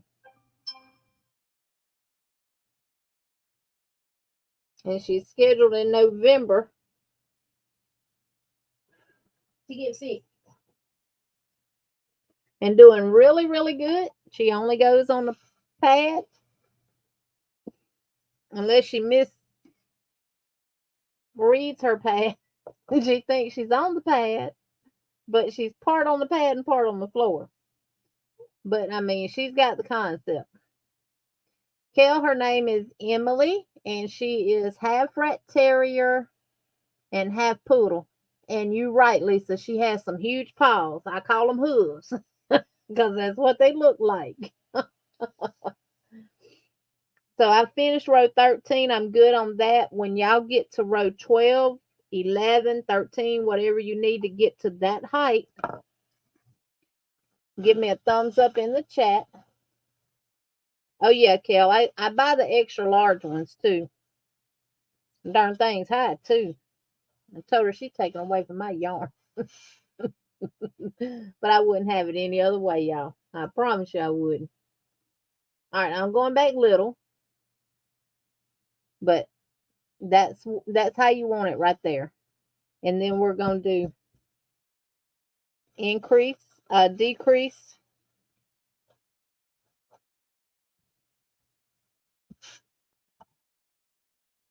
And I'm going to work on the, she does have some big feet. And she's gotten taller. Now I'm just going to sit here and work on the Polyfil one. I was just on row 6. I see Lisa White has sent me a message. Let me see what she's talking about.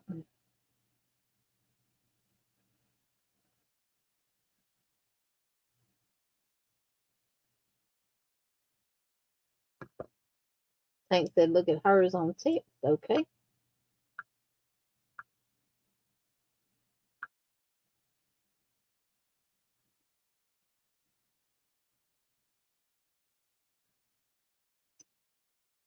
How many rounds you got, Lisa? And I see you painted your pumpkin form. I like that too. She painted black with an orange top, and it looks like she's using the ember color too on hers. That's what she's got so far.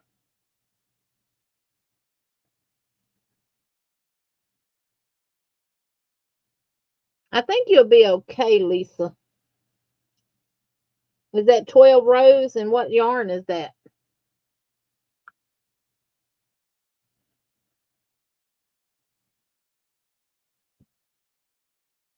Hey, Don't P, welcome in.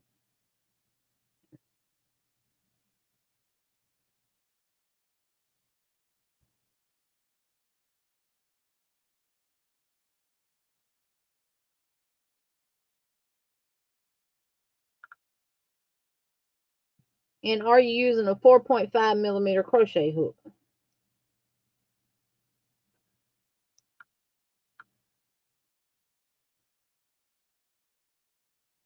Think I go one more row.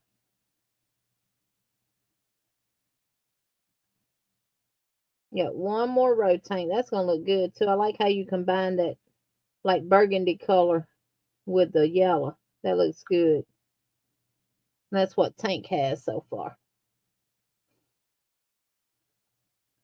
Comes to the edge. If you stretch it up, it comes to the edge. Oh, yours had them in black and orange. Mine only had them in white. No. No, you jumping at. When I tell her no, y'all, she jumps at me. Yours has white and black pumpkins. Mine only had them in white. I'd like to get some of the black ones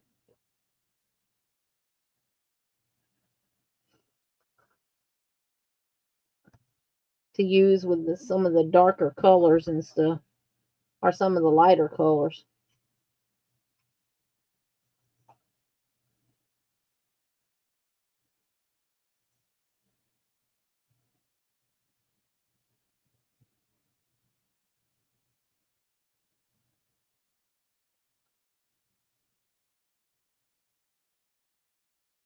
I'm going to do some in like the seafoam blue. Because, you know, people decorate with different colors for the fall. Jen, you know what? I thought about doing that and ordering a whole darn box of them.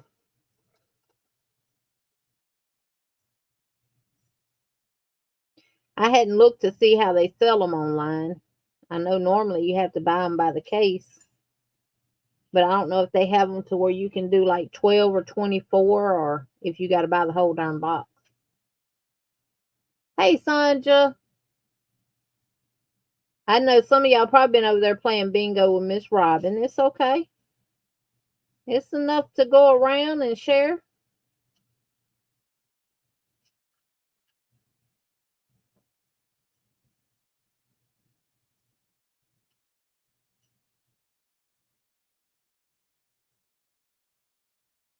I think I asked y'all already, but do y'all actually like doing these craft alongs on the lives? And do I need to do anything different when doing them? Oh, Robin is cruising right now. What? I can't drink all that water. Tank, for the decreases, for your next row, you will work 3 doubles and then do an invisible decrease. Work 3 doubles, then do an invisible decrease. Oh, thank y'all, thank y'all, thank y'all. Well, we will keep doing them. I love doing them with y'all. My goal is to be more creative and, come up with my own. But if not, hey, we can find a free pattern and do it, can't we? And if y'all have any free pattern suggestions out there, let me know. Send them to me.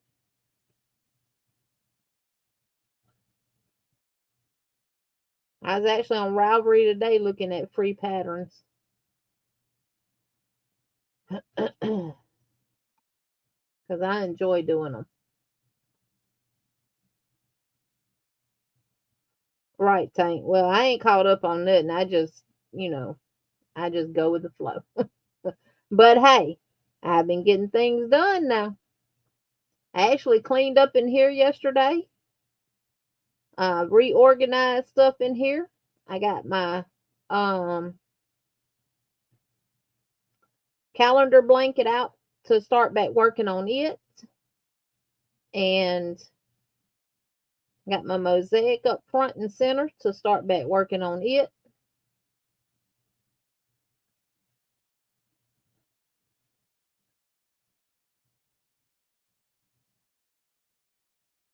I just got to try to start pre-recording videos and get them scheduled to come out on the days that they should come out on.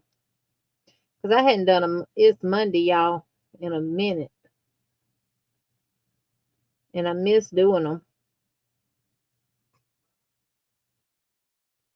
And I could do that even if it's just to let you know what we're going to be doing Monday night, right?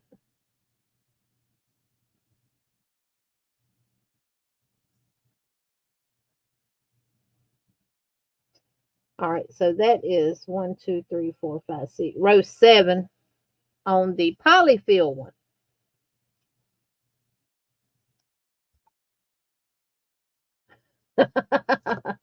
Sherry, you sound like me. And Sunita says she needs to get the bag it done.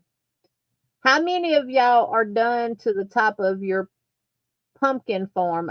And when I say pumpkin form, I mean the styrofoam thing. See, Jen, you ahead of me on the poly one. And don't you dare say, well, you done finished one. Oh, ran out of the bright orange. Yeah, I'm looking for my coffee. Knowing I ain't got coffee, I got this darn frappuccino. What y'all have for supper? I had a Frito pie.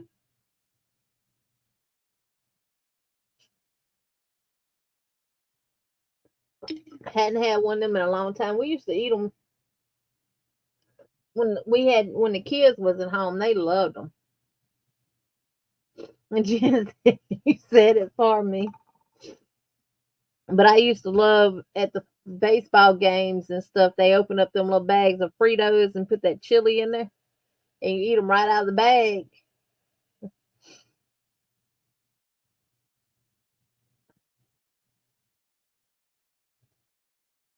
So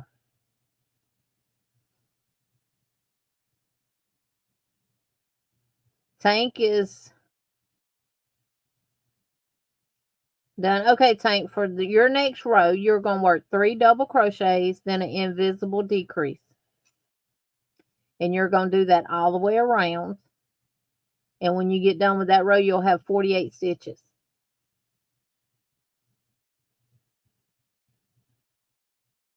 Is Lisa Knits leaving? Good night or good day, Lisa.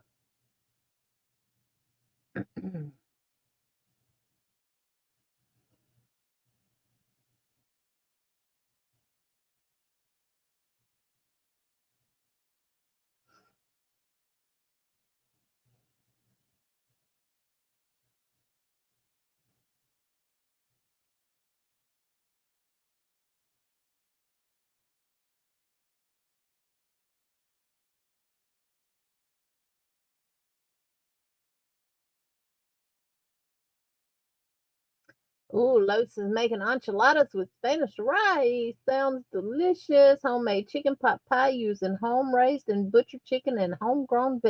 Now that's about the best eating you can get right there. Protein shake. Debbie, no dinner yet.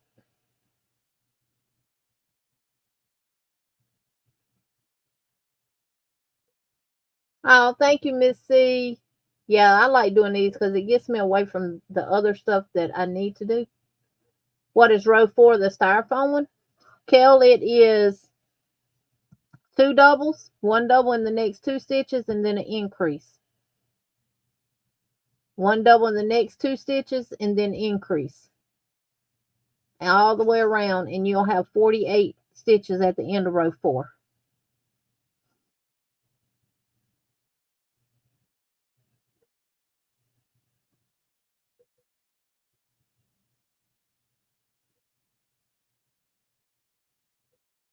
I want to be able to create and make things that we can actually utilize.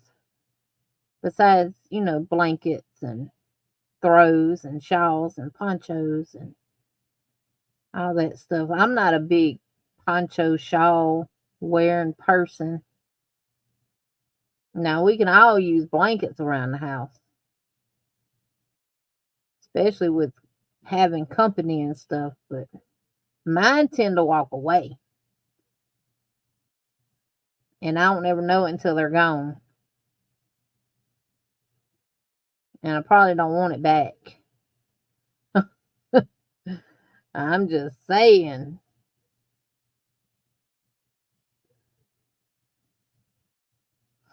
I ain't no telling what it's gone through.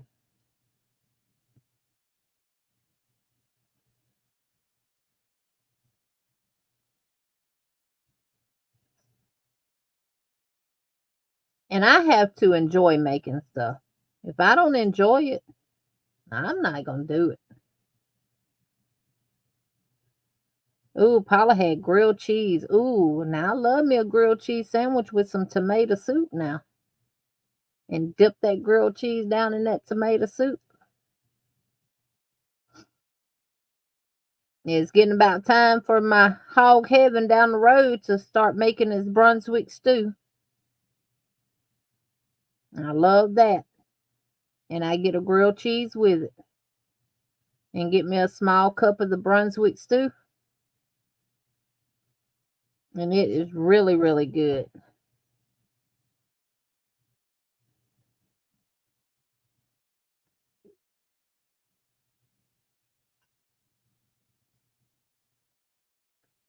If y'all ever had to keep her from me, y'all twerp them down. I don't never feed her.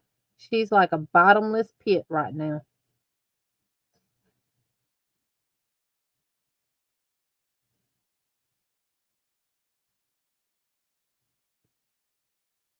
She has a buffet. She has hard food. She has soft food. She has her water. She gets her treats, her snacks.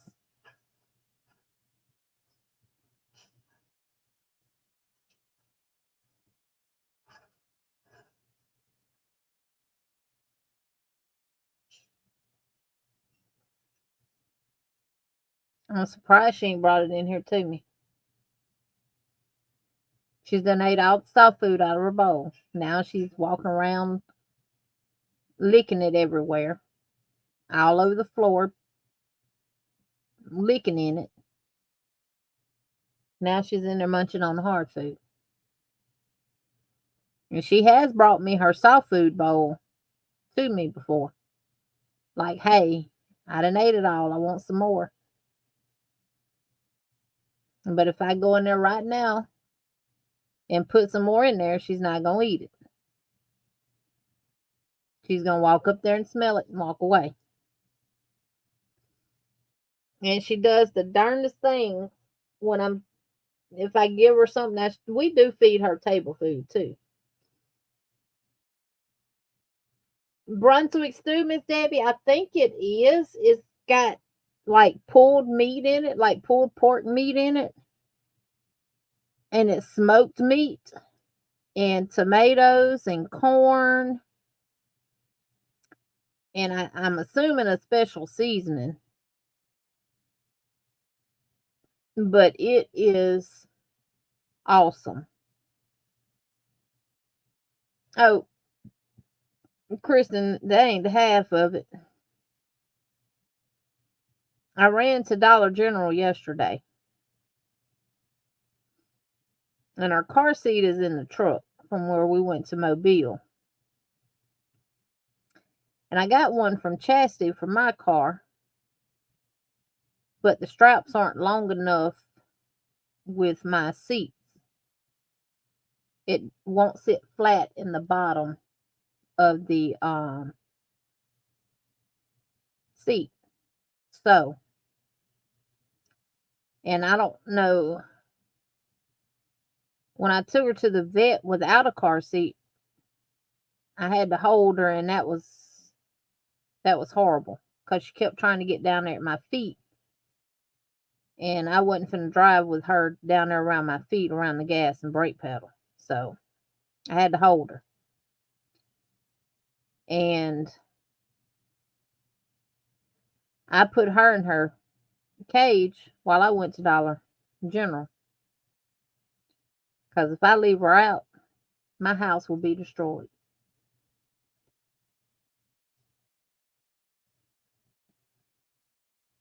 Maybe she needs a cone. You put peanut butter in it to hold her in between. She's got a thing that's got stuff in it that she can chew on and get it out of. You think she does? No.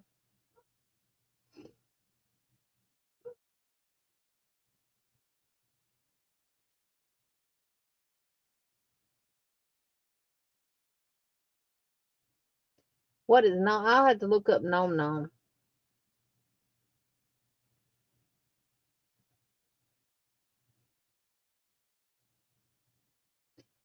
All right, the next decrease is going to be after the first decrease. The next decrease will be 2 doubles, 1 double in the next 2 stitches, and then invisible decrease. Then your next one will be 1 double and then invisible decrease. And then after that, you'll do 1 single crochet all the way around, chain 1, and cut your yarn. Now, if y'all are there, let me put this one up and let me start decreasing. Now, after row 12 or row 10, 11, whatever it is you need to get to, after your first row of decrease, put your form inside and leave it in there. So this is going to be 1, 2, and 3. And then we're going to do an invisible decrease. And y'all, even on the tutorial, I zoom in on it so y'all can see. You go in the front loop, underneath the next loop, pull up a loop, and then do your double. And then 1, 2, 3, and invisible decrease. Remember I told y'all can use this when doing any type of decreases, as long as it don't interfere with your next row. If the pattern don't call for it, especially in amigurumi, then do it the way the pattern calls for.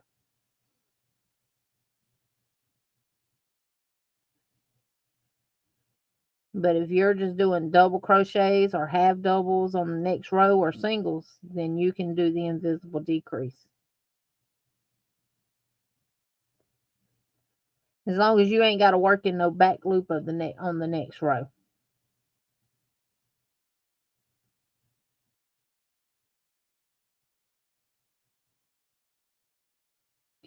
Because you won't get under it.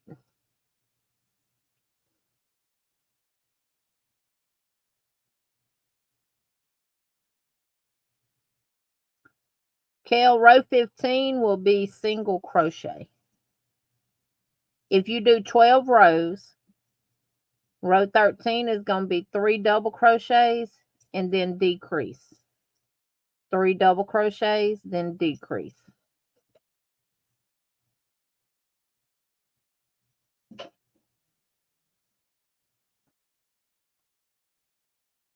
She's playing with her balls. She got a Blue Hill Science Diet ball in her bag. My cat's even got some treats in there.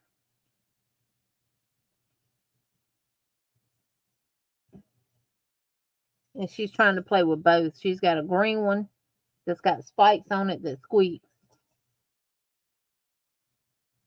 And a blue, like, styrofoam one. But unfortunately, she don't tear that up. But let me leave that bathroom door open. She's going to demolish that roll of toilet paper. All right, 1, 2, 3, and I got 2 stitches left, and I'm just going to decrease. And then I'm going to join. And I'm going to insert this form.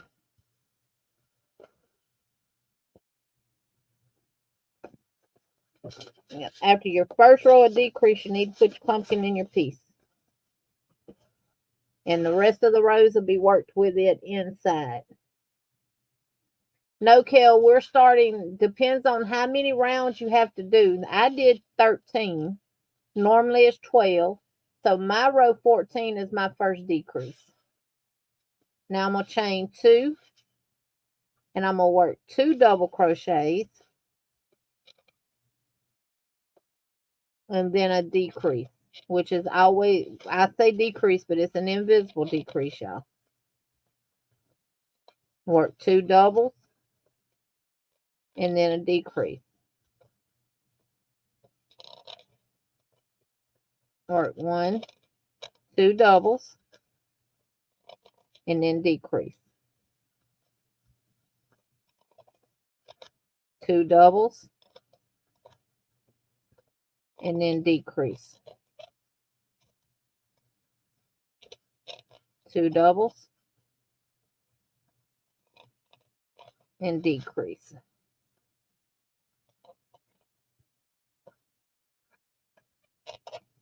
2 doubles,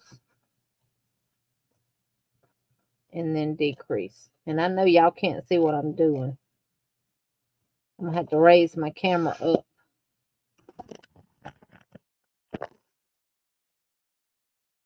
And move that light out to keep that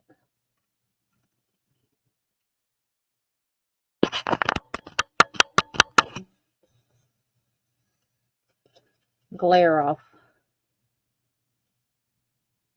So 1, 2, and decrease. And make sure you're actually going into the next stitch after your decrease and not in the decrease itself. Because it will make you think that that's a stitch too.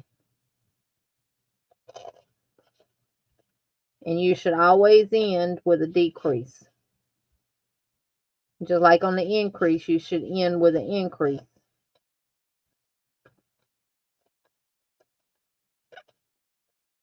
Sorry for the squeaking, y'all.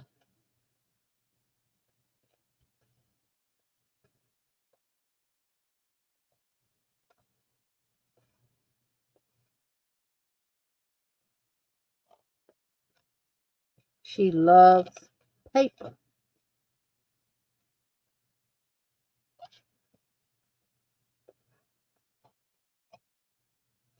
And then join with a slip stitch. See how that's coming up? Don't worry about that. You ain't gonna see none of that.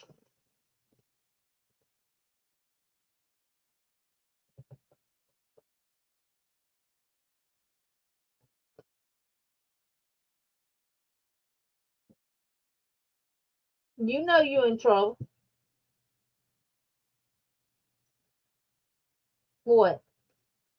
What? What? What, oh pretty girl?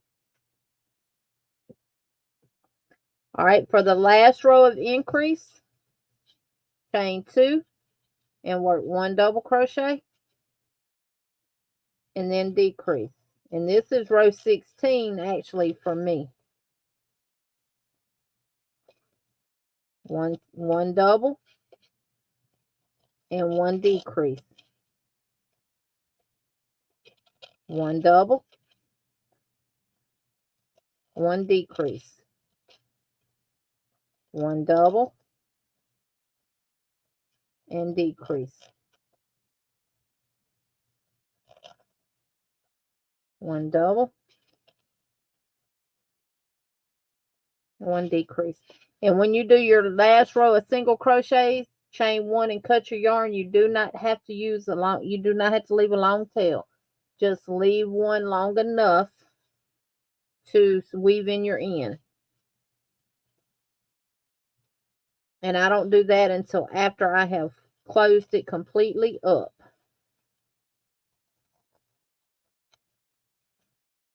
So I'm just doing 1 double and a decrease.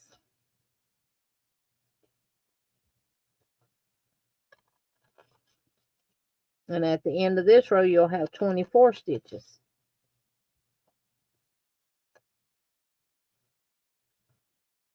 Oops.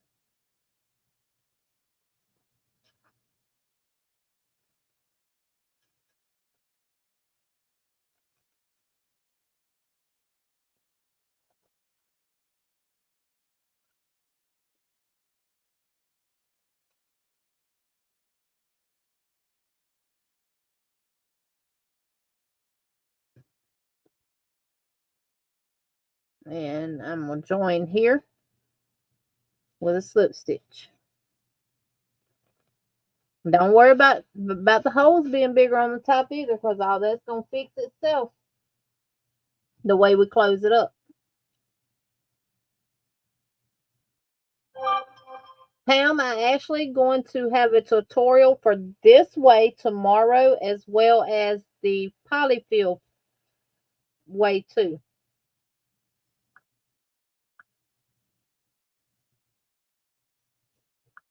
Oh, I love it, Dawn P. The yarn her hubby gifted her from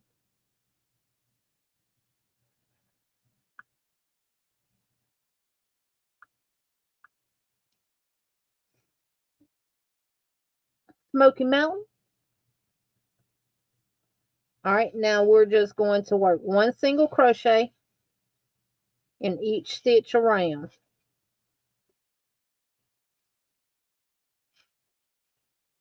And welcome in, Miss Pam. And anyone else that has snuck in on me, or for those that are out there in those bushes. I hope you didn't choose a holly bush to get into.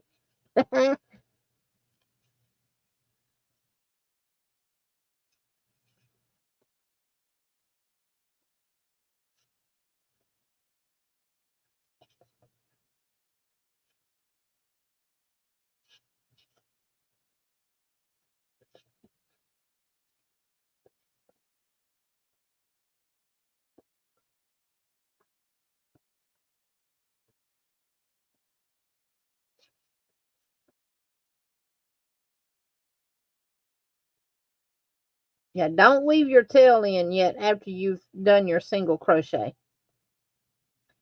Slip stitch to join, chain 1, and then cut your yarn.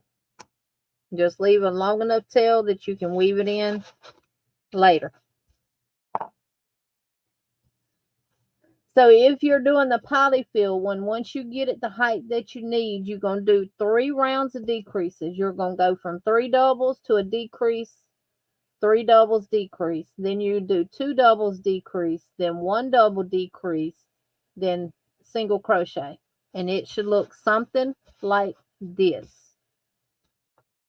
Don't worry about this.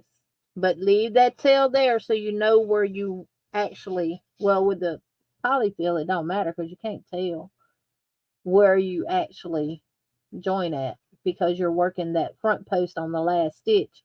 And when you join, it's hiding that closure. But on these, you can. And plus, it lines up good with the stem. And that's what I was going to tell y'all. On the pink one, I actually closed it up. This is the Polyfil one.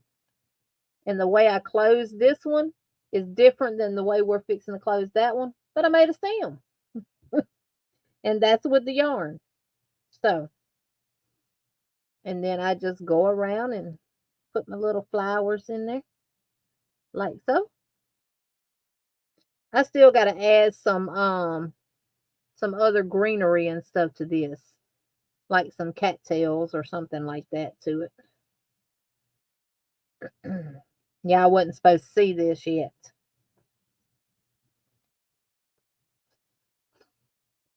But yep.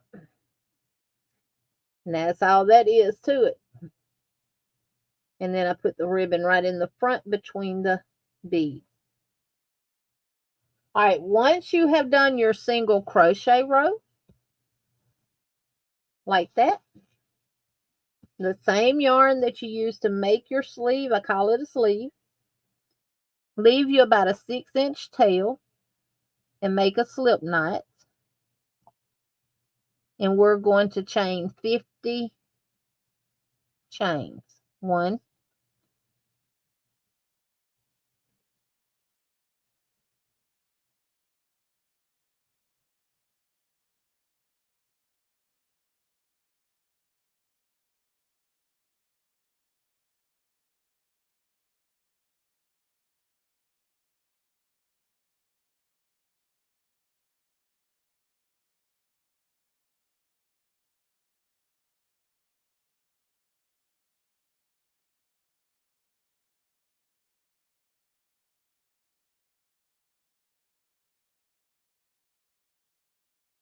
chain 1 and leave you about another 6-inch tail and pull through and then secure it. But don't secure it real tight.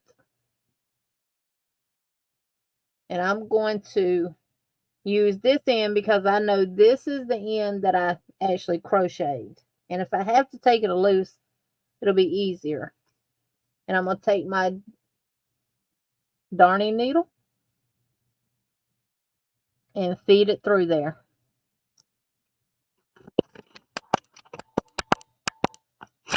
And I'm going to bring my pumpkin in.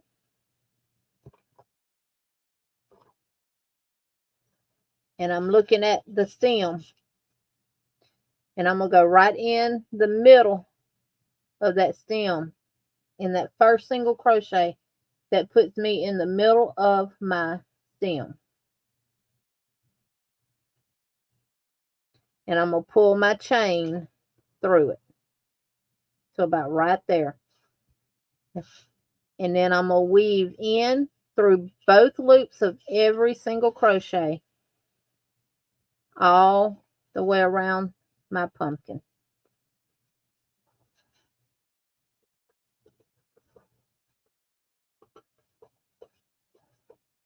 Just back and forth underneath every single crochet.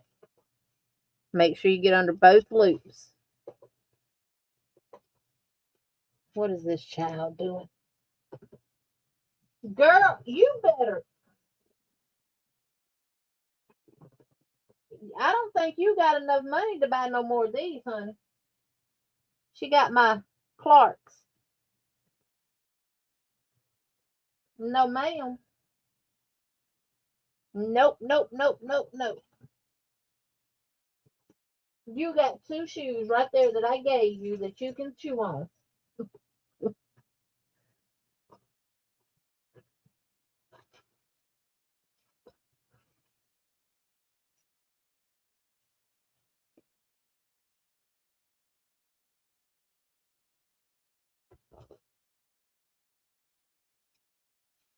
But she want to get the most expensive shoes I own.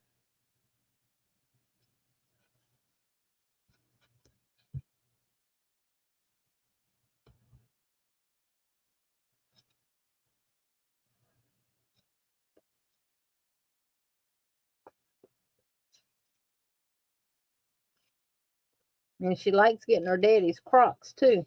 And chewing on the Velcro part of them because he has a some that has a Velcro strap. And when you get here, your last one should bring you right next to the one that we started from.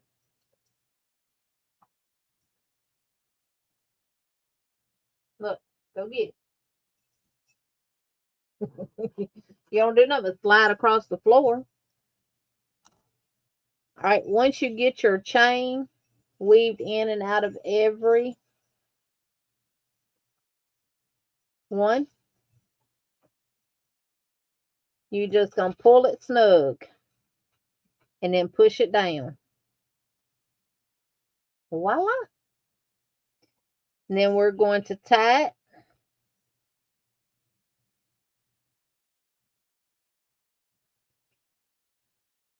And I push it down with my nails. And then we're going to put it in a knot. And don't worry about the knot. If you need to take it loose, you can easily take it loose. Just like that. And I think those will be okay. I'm going to take a few stitches. No, I ain't, because when I put the beads on that one, it'll hang low. You normally want one, which this one is lower. You want one shorter than the other one. I think I wore them when we went to Mobile. I just hadn't put them back in my closet yet. She can't get to our shoes. I have them all up. I just hadn't put them up. They going up tonight, though. And now we'll add our beads.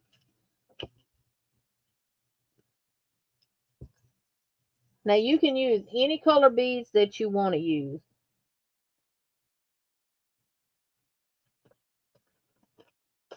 These are the ones I've been using right here.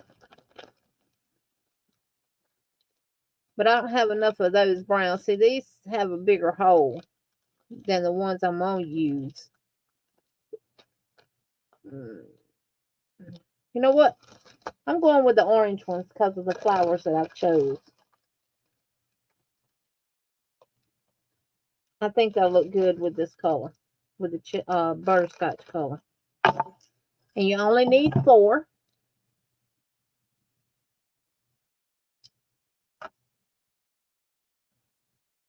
And you put your yarn tail through your needle. And you feed 2 of your beads through it. You just have to make sure the needle that you're using, the eye fit through both of will fit through the holes of and push it up. Now what I like to do is come here to the end and go through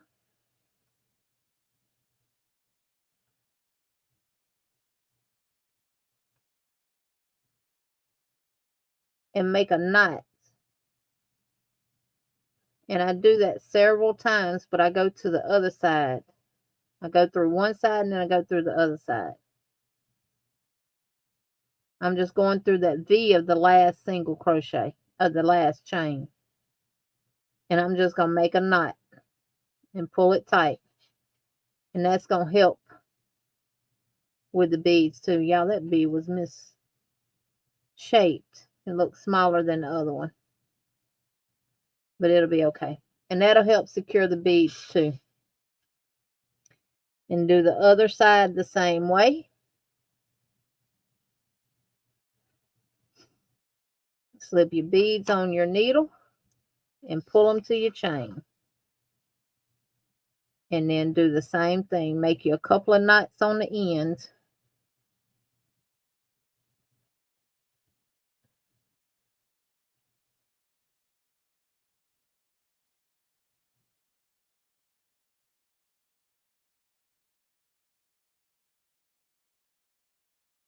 And I went to Dollar General yesterday and they had a pumpkin.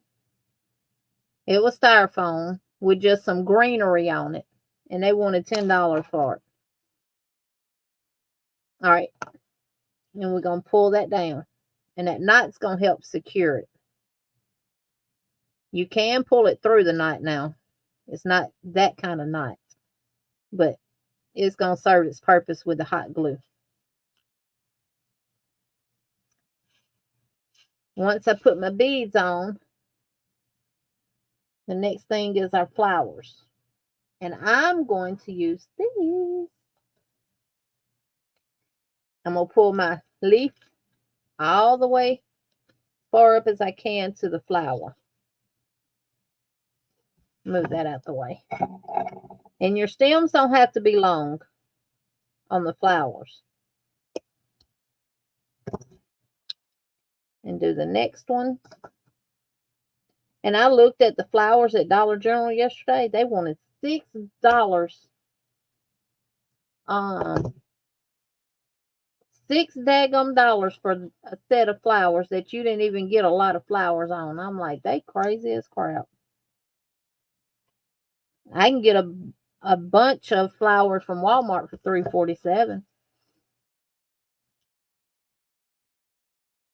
I'm going to go all the way around my pumpkin with the flowers. So I'm going to cut all 6. Now, some of them don't have leaves. I ain't saying they didn't have them. They probably just fell off, but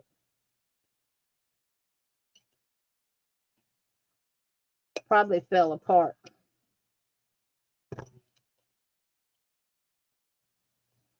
And these are so old. Now, these I actually paid $1 for. And not $1.25. But most of the flowers I've been using I got from Walmart last week. And I only paid 97 cents for them.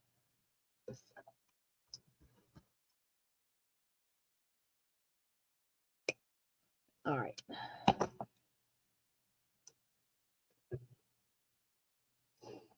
Now I got to find some accessories to go with it.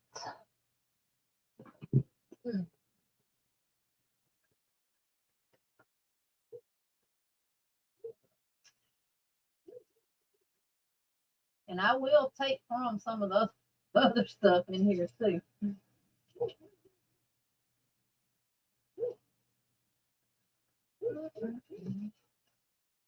I'm going to have to make a trip back to the store to get some more flowers. I'll show you the ones I'm talking about that I got from Walmart for 97 cents.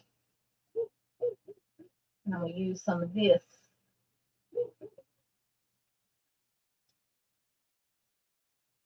Yep.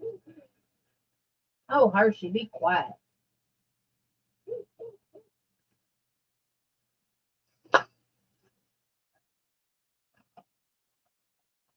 Close my blind while I'm up.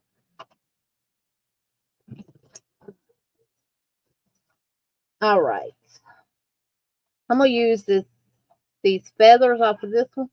Now, these are the ones I got from Walmart for 97 cents.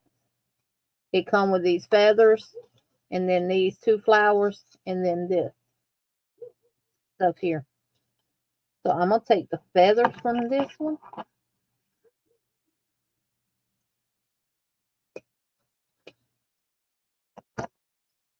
And I'm going to take this little fake,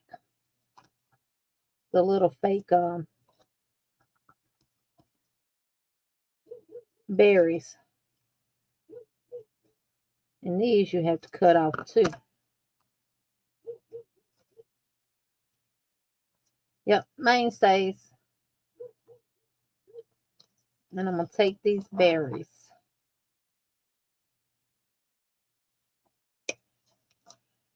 I try to do about 3 pieces in the center.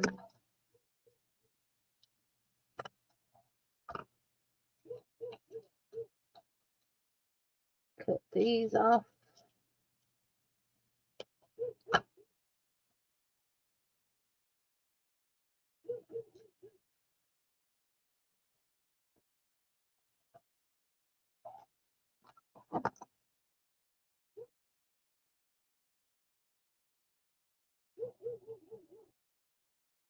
I'm going to pull this up till I cut it.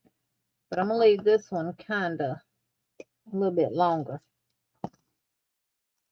Now that I got all my flowers cut, I am going to go with in the top part, but in the back at the corner. and go down. And then I'm going to pull this down. And I'm going to go with the feathers in the middle and just go straight down with it. And then I'm going to go with the berries on this side.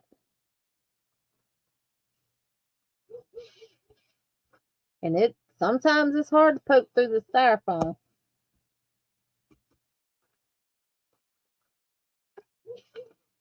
And then I'm going to take my flowers.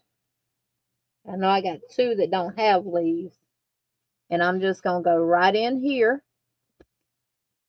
and push it down and straighten up the leaves that are on it. Like twist them. And I'm going to put these that have leaves in the front. And I'm just coming here to the other side and going down all the way. And my beads are right in the middle. The ones that don't have leaves, I'm going to use them as a filler and put them on the side.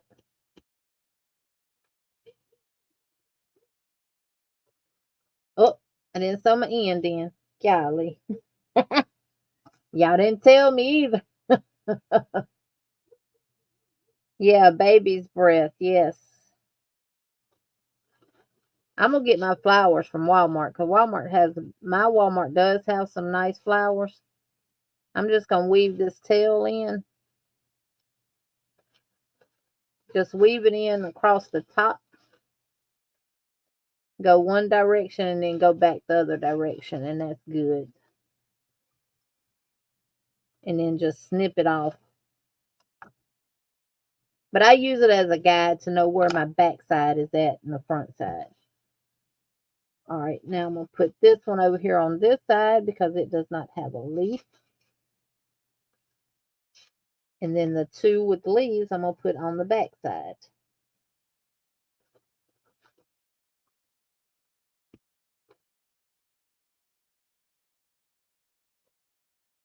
Straighten these out and bring them up as high as I can get them underneath that flower.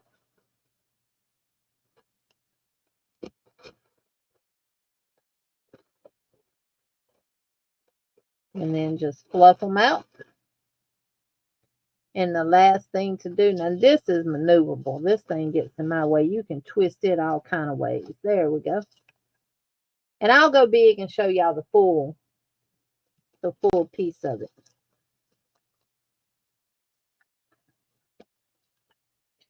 All right, that looks good to me. I like the position of the flowers. Now, what I do with my beads and my hot glue.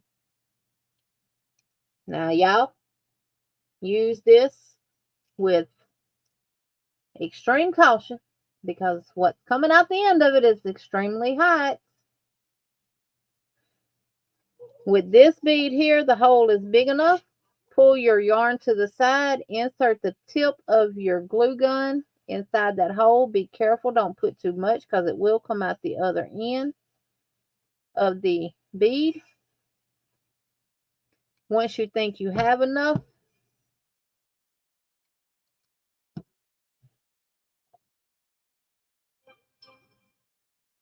push that knot down in there and twist that bead a little bit. See, came out the back end. And that's okay. You can pull that bead down and hide it. And pull your little string out. Y'all know hot glue is like a spider web. It just keeps on giving. But we're not through with that. I'm going to let it sit. We're not through with that one. We're going to move on over here to the next one. And we're going to do the same way. And we're going to insert into there and squeeze.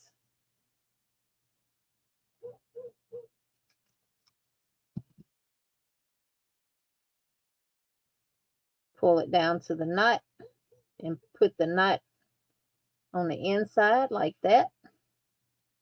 And pull the other bead down. So if you got any excess back there, it's going to that bead.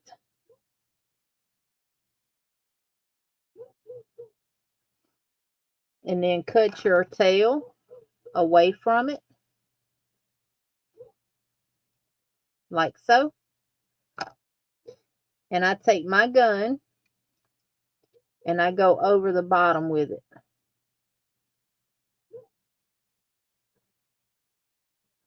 And I'll get that string off when it dries. And same thing here. I'm just dabbing it. I'm not squeezing out a whole bunch. Trying to make it as uniform as possible. And let that dry.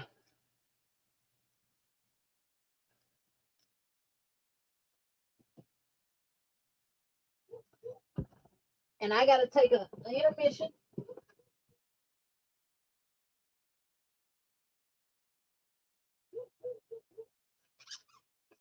Whoop, I stepped on the ball.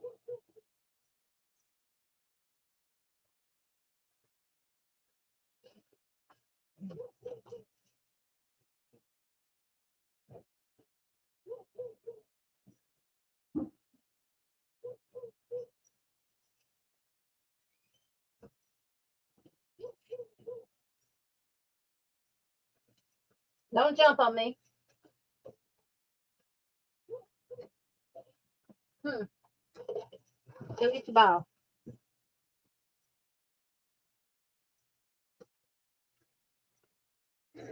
Once that hot glue dries,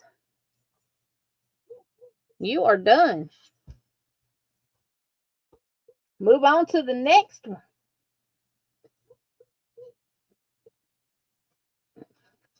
So this is what it looks like. I like the orange beads on there with the flowers. And the nutmeg color. Not the nutmeg, the butterscotch color. And then I added the orange here. And these match the flowers.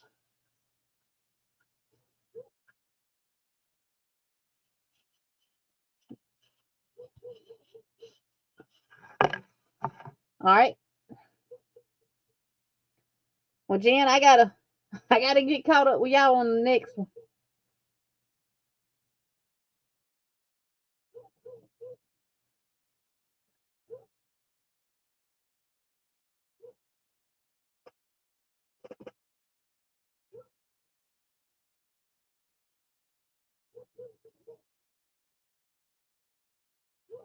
I'll continue crocheting on it until I get to the part of decreasing and stuff, Jen. So, what row are you on the Polyfil one, Jen? Thank you, Miguel. Thank y'all. Thank y'all. Thank y'all.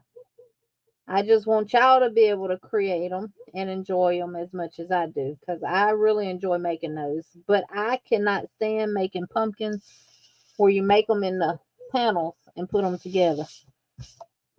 I made one. I called it the Hag Stitch pumpkin. I think I did a tutorial for it too, or something. Now I like it, but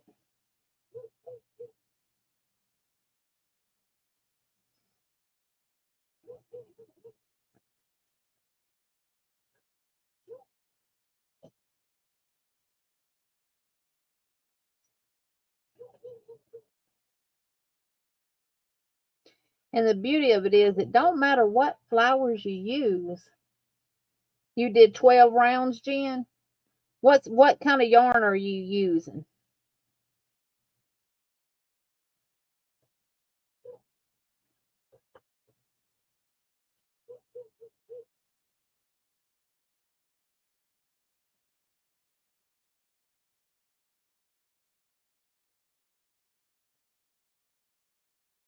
Once I get all of them done, I'm going to set them.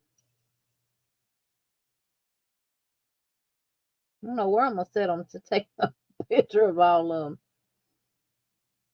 Okay, you did just yarn. Is it kind of thick, though? Is it the normal thickness of the Dollar Tree yarn? It's not the thin feel like this is?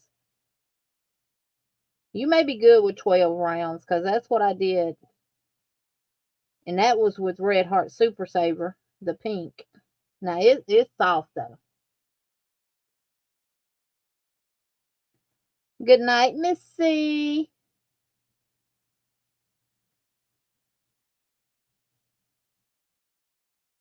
Love you. Got to go get your giddy gown on. Giddy gown. It's giddy gown time.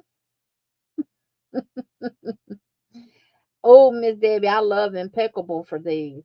Now, if you have some Impeccable that you had from years ago, like me, that Impeccable ain't always been soft either. It's a little on the rough side.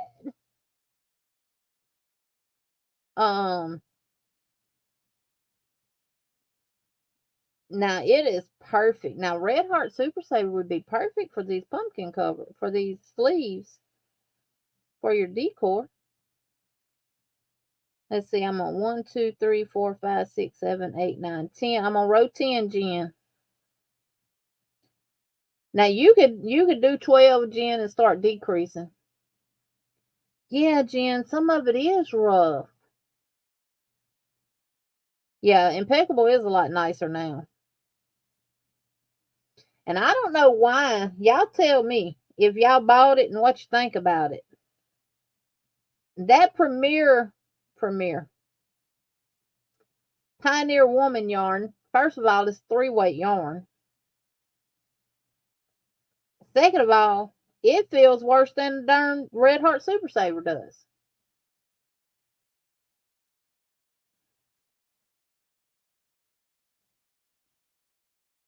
Tank, I think they are hollow. That's why you hear that pop when you push them flowers through.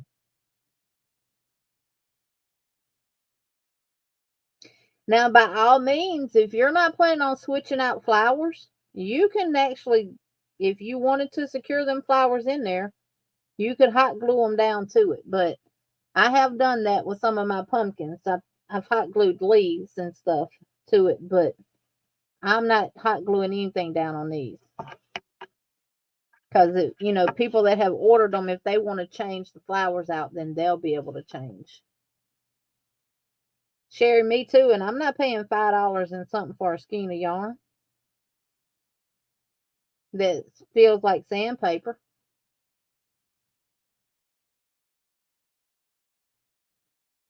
Miss Debbie, it's rough like sandpaper.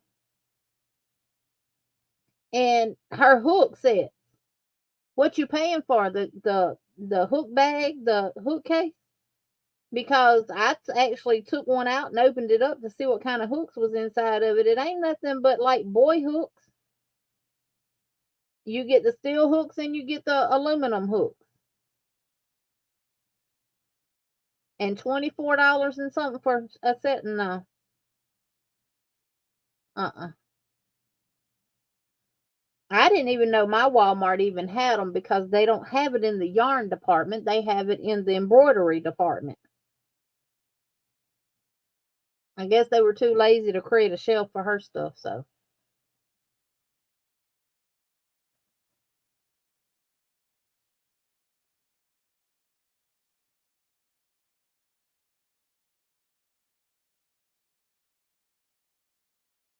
Me too, Sherry. I like to physically feel my yarn. Now, unless I know the yarn, I'll order it online. But Miss Debbie, they may have it. Maybe over there where the embroidery stuff is at in the sewing department, where mine is at.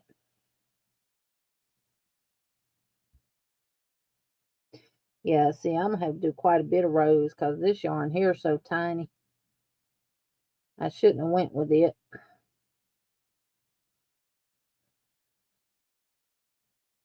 Unless I make a short pumpkin.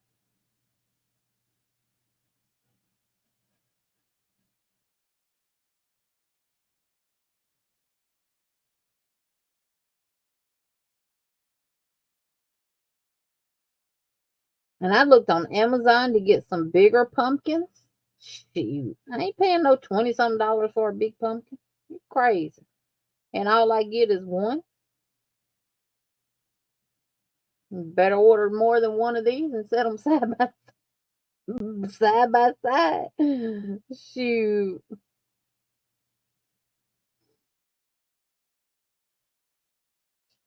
The only thing I would like is to get maybe one a little bit bigger than this one and a smaller one than this one and stack them. I think that would look really, really good.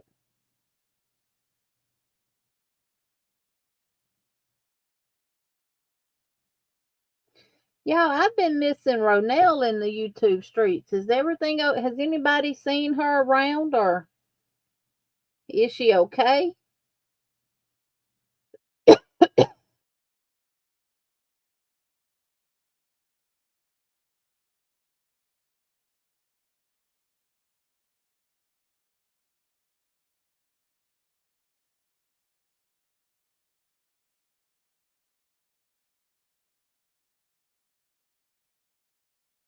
I know, Sherry, they are cutting the yarn departments back. Hey, Darcia.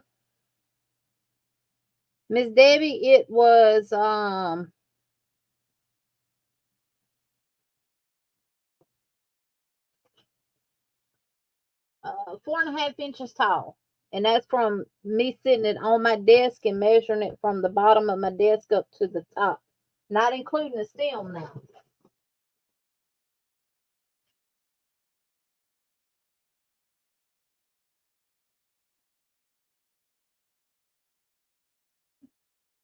Go get it.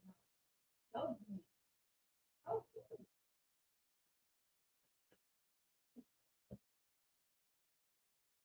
My sweet baby. My sweet baby.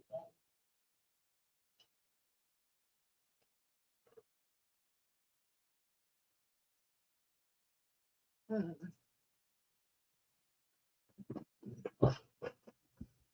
Let's see. I'm just going to use one to measure up to what I've got so far. And I think I'm on row 12 now. Yeah, I'm going to have to do more rows. So just so you have a general idea. But this yarn, this is more of a 3-weight yarn. This one is. This particular color is 1, 2, 3, 4, 5, 6, 7, 8, 9, 10. And I'm on row 12. And that's as far up as I got. So I'm going to have to go further. 50, Miss Debbie. 50 plus 1. Where did you get this? I'm not, Emily, I'm not going to keep cutting yarn. I'm going to cut your booty. Stop.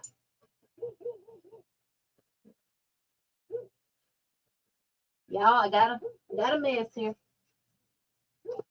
And she keeps trying to grab it. Emily, you gonna get a whooping. Let me get my paper up here.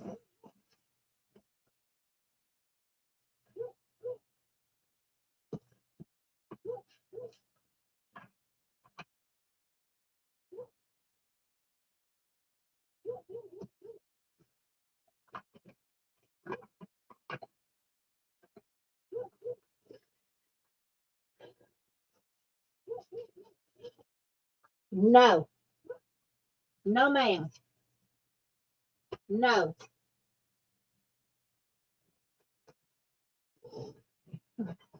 When I get onto her with this paper, y'all, she rolls over on her back and brings her 2 front paws together like she's praying, like, please don't hit me.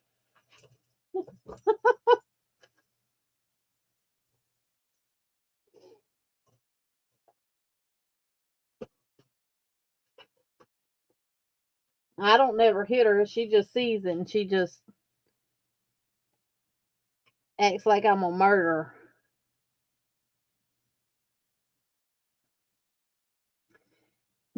50 chains, Vicky, 50 chains.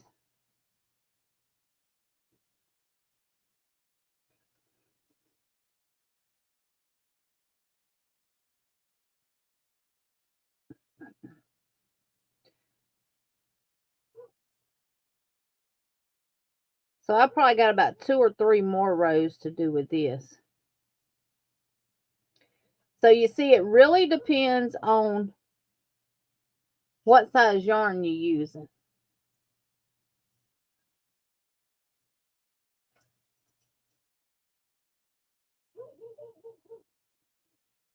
I threw some yarn. I had to throw some yarn away today because she got a hold to it and she got it tangled up in her name tag and her rabies tag, and she had it tangled up in herself, and I had to cut it.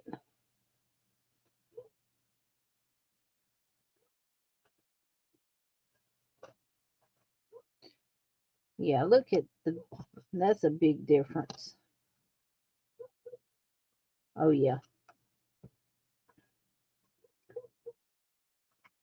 So I'm on row 13 now.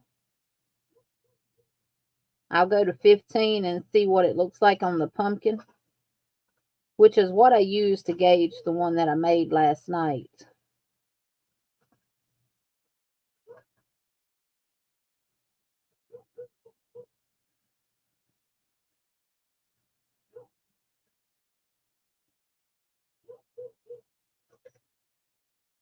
I thought about getting some of those flowers from Dollar Tree that has the little and do one in black. Not black because the flowers are black, but it has like an orange hand in it and stuff like that. Liz, she's turning into something, sweetheart, but she gonna get out of that.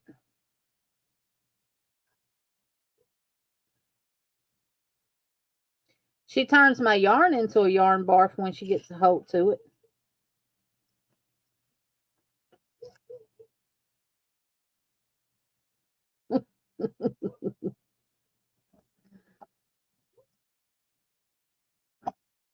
And her daddy thinks it's funny. And she's so sneaky. She come in here one evening and got a thing of yarn. I ain't even see her come in here. I said when I go to the I'm gonna get the doctor to check my peripheral vision because I ain't even see her come in. And make sure my right side peripheral is not going away. And he's sitting in the living room. The yarn's still in here. She's got it strung all the way to the living room. And he said, "Is Emily supposed to have this yarn?" I said, "Now you know better." And I turned and looked. The yarn over here, and she's got it strung all the way to the living room. Well, she couldn't get it out of what it was in. I'm slowly putting everything in bags.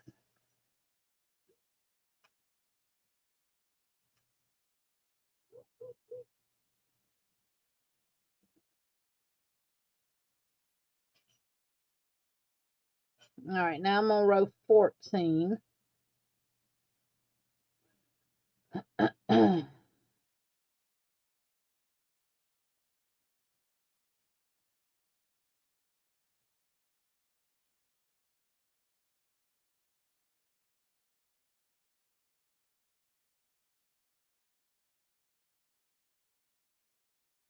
You know what this yarn feels like? It feels like the Just Active yarn. And it possibly could be. And they just put a Just Yarn Worsted label on it.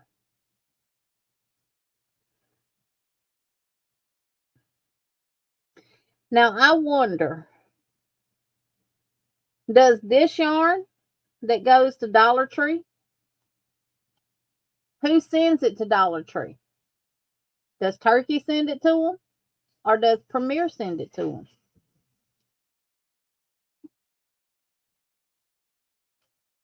She's got her leash, y'all. And she's got it around her neck. And she's dragging and it's scaring her. What is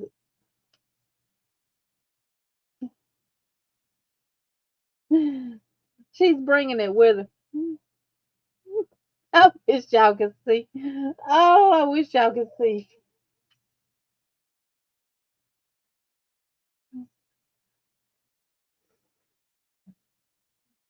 She just took it off.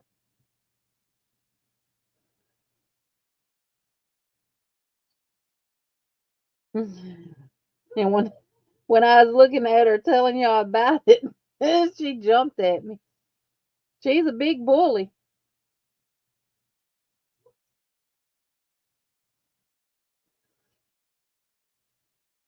And she'll sit in my doorway and just stare at me.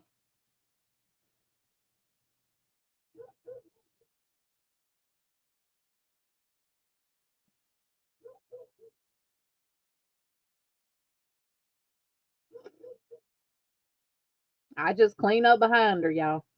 It's like cleaning up behind two toddlers.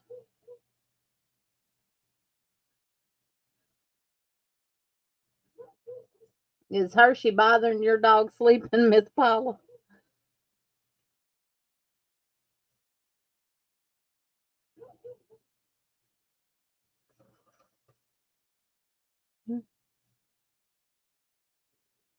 Why are you playing with your leash?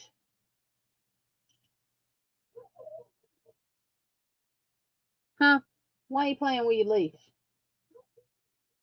Because you know you're not finna go out that door with Hershey barking.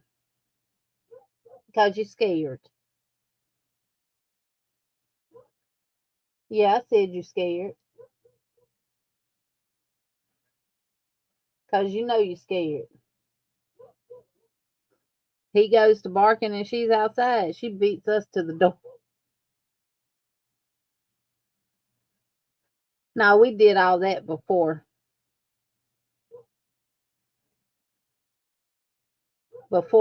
Tank. And she won't go again till in the morning. Yeah, I know, Karen. All right, now let me try it on. All right. So that I think is good.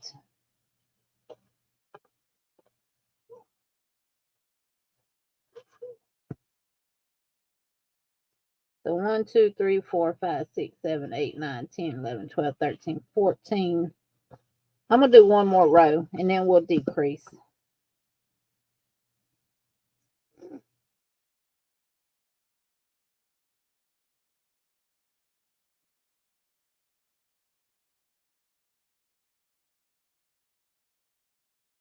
I should have enough to do 15 rounds and my decreases. And now the decreases, we're not doing any front post on this one. We're going to do those decreases just like we did on the other one.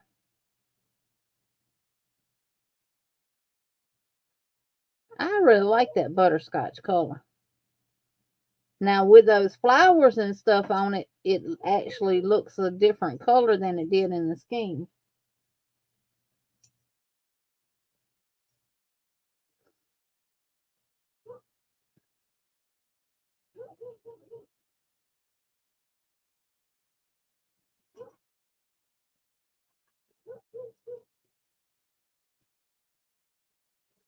And don't be scared to choose different, flowers that you might think might not would go with the color, cause you'd be surprised.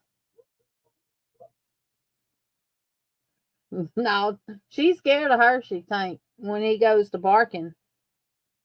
Now he'll play with her.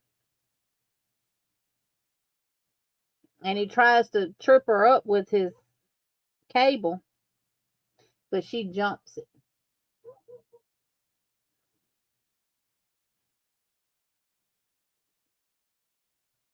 I really want to go to Hobby Lobby and get some flowers.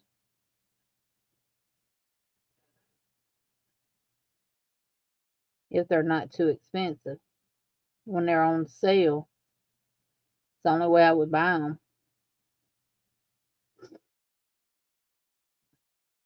So if you catch some good flowers on sale or on clearance, go on and buy them and just put them up. Put them in a box and label them flowers. They're not going to go bad as long as you keep them out of the...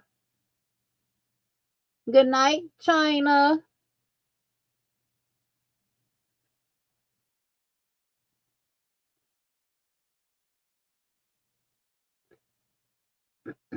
China, before you go, type the word hooking. So if people haven't joined your community, they can become your neighbor. And we're going to get to that too, y'all. We're going to see what people need, where people are at. All right, I know that's 15 rounds with this yarn is enough. Now I am going to do 3 double crochets.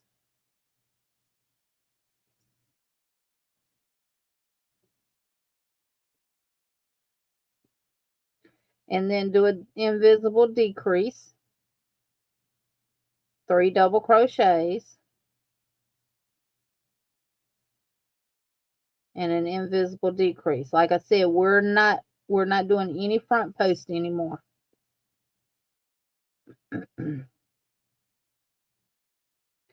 3 doubles and our decrease.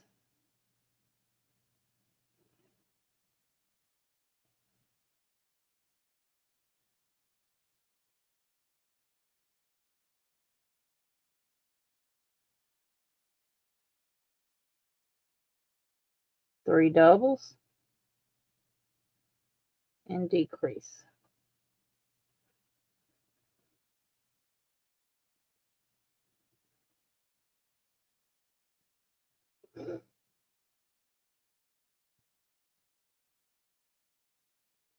Jen, my friend, where are you?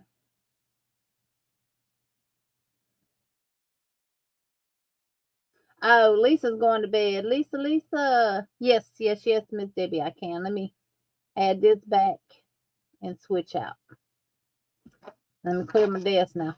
All right. Now let me bring the camera back closer.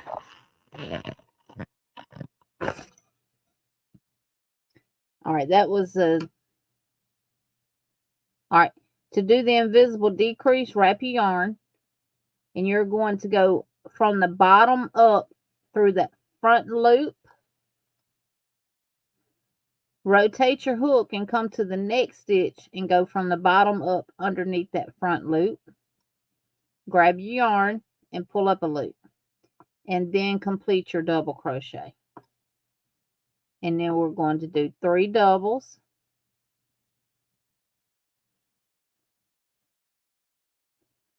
And then same thing from the bottom up underneath the next stitch on the front loop, and then the next stitch front loop bottom up and pull up, and then work your double. And then 1, 2, 3. All right, from the bottom up, front loop, from the bottom up, front loop. And then do your 3 doubles.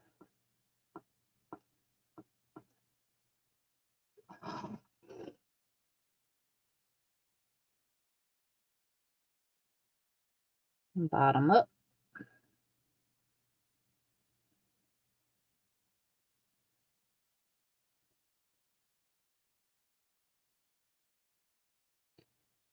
And then bottom up, front loop, bottom up, front loop of the next one, pull up a loop, and then do your double.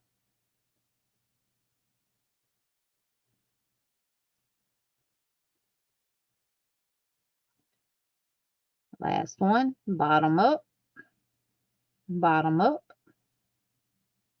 pull up a loop, wrap, pull through 2, and wrap and pull through 2. And then join with a slip stitch. And then chain 2. And now we're going to do 2 doubles and decrease. Did that help you, Miss Debbie? Was you able to see that?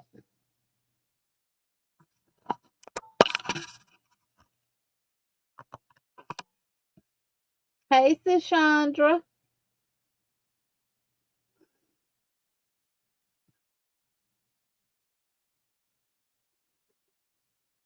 So we're doing a 2 double crochet and then a decrease. Wrap your yarn. Go from the bottom up in the front loop, bottom up in the front loop of the next stitch, pull up a loop, wrap, and pull through 2, wrap, pull through 2.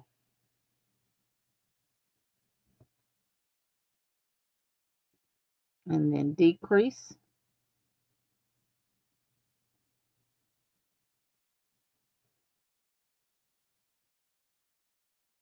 Decrease.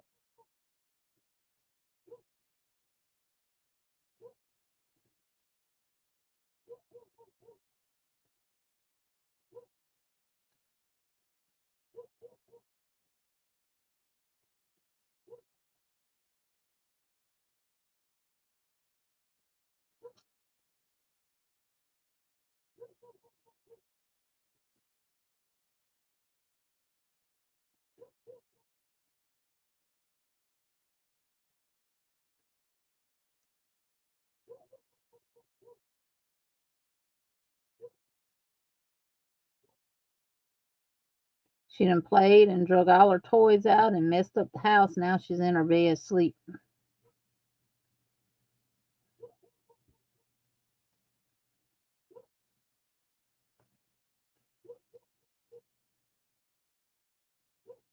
And I'll go around and pick all her toys up and put them back in her toy box. And we'll do it several times during the day. All right. So that's what it should be looking like. Now I'm going to get my Polyfil.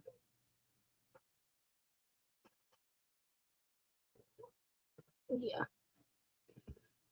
She's not in here. I have to make sure she's not underneath me. Hadn't ran over with my chair yet. Notice I said yet. I might clean back up in here. It was real clean. Stuff just done got everywhere. All right. I'm going to condition my Polyfil. And that just means I'm pulling it apart. Fluffing it. Fluffy, fluffy, fluffy.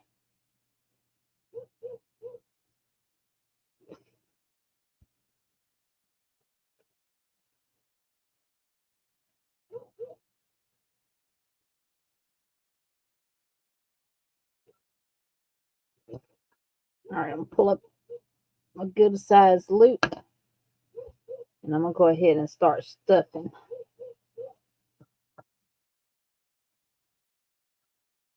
Now, what I like to do to stuff mine, what I did on the other one, is I forced all of it to the side and left a hole in the middle. And then I continued filling it that way. 3, Miss Debbie. We still got one more row of decreases to do. I just stopped on my second row to start stuffing it.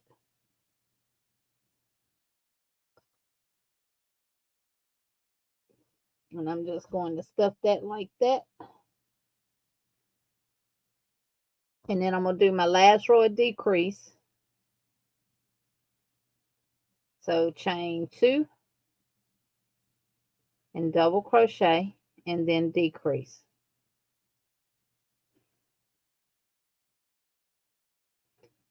Double, decrease. Double, decrease. Double,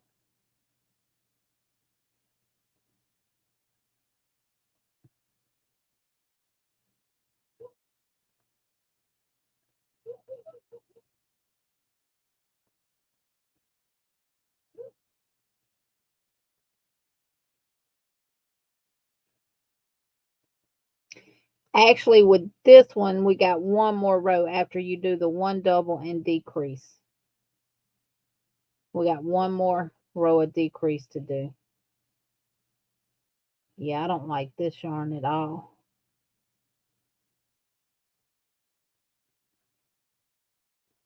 But I'm going to finish it.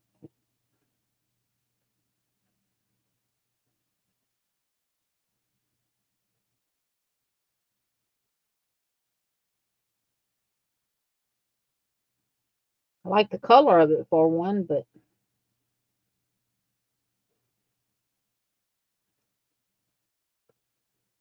yarn itself is too thin.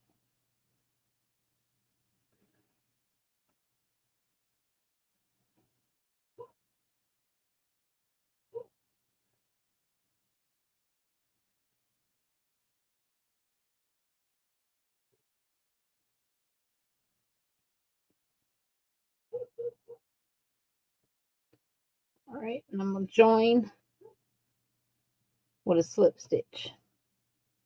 Now we got to shape it. We got to shape it, and I got to put some more stuffing in it. Yeah, see, those holes are really big in this one because of the yarn. But it's okay. I'm going to finish it just to walk y'all through everything. But on the tutorial, it will be done with a thicker yarn. All right, after you do the one double crochet decrease on this one, and this one only, this is the Polyfil one, we're going to do a double crochet decrease all the way around. So in the first two, decrease, in the next two, decrease, next two, decrease, and we're doing the invisible decrease still.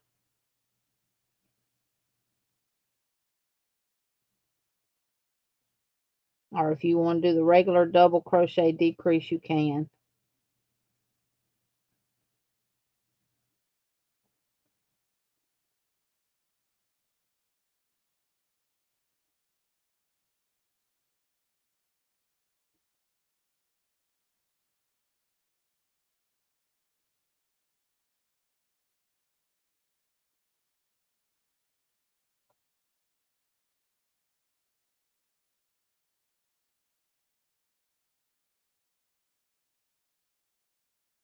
So we're taking this one from 24 stitches down, back down to our 12 stitches.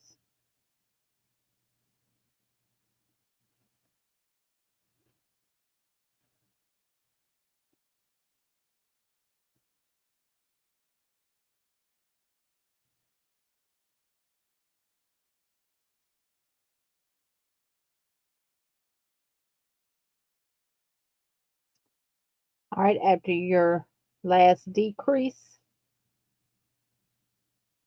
of the two, it'll look like that. Now, before I go any further, I'm going to add a little more stuff into it. I'm going to put the rest of this in it, and that should be good.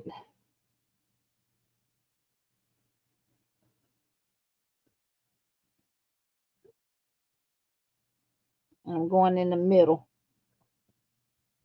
And then I push it to the sides in a circular motion.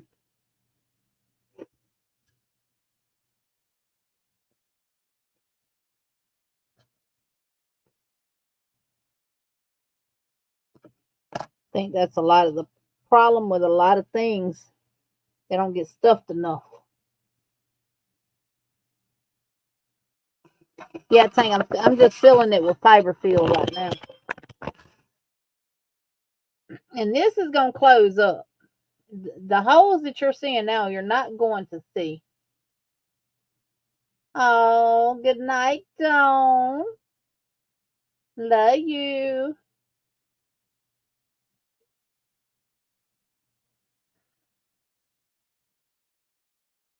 Don't Pam had to steal that line. Also remember, if you're feeling down, look up. That'll be good to say at the end of the videos. All right, just stuff that in there. Then I'm going to twirl it around. That kind of helps get it even. Now what we're going to do, after we do the 2 decrease all the way around,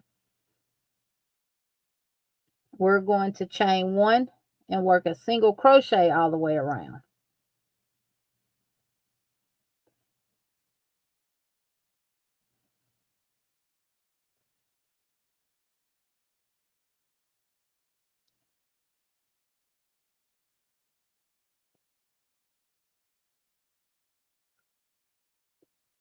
Get out of there.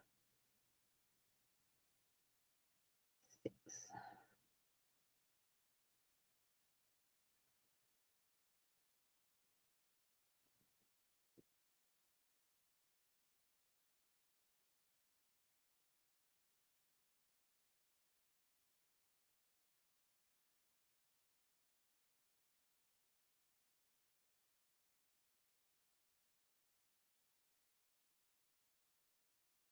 All right. What I did here. Now we're going to join with a slip stitch to the first single crochet.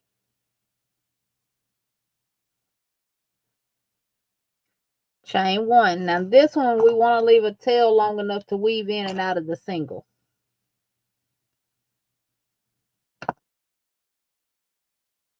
And you can always shape it after.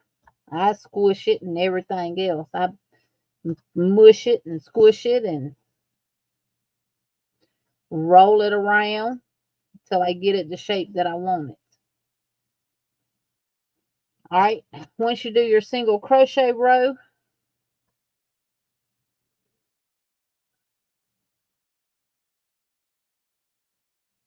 it's a good one, Dawn P. We're gonna weave it in and out of that single crochet row.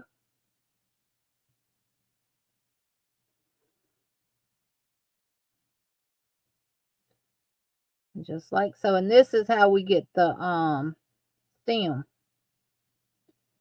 Not this step, but the next step that we take after this will give us the stem.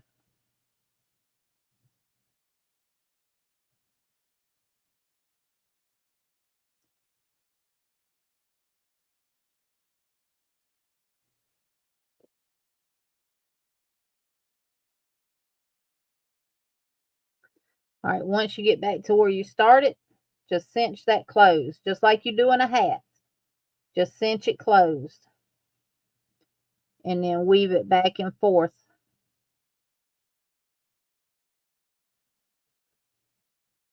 To close it on up. And to secure that tail.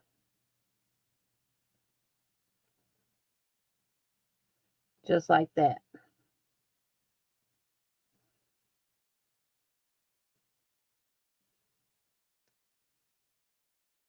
And then cut that tail off.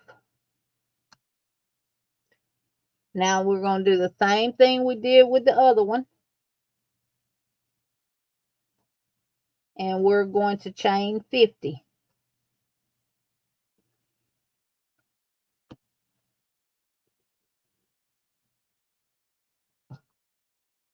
Now this one probably would have been good. You'd have had to do more rows this yarn if I'd have used a smaller hook.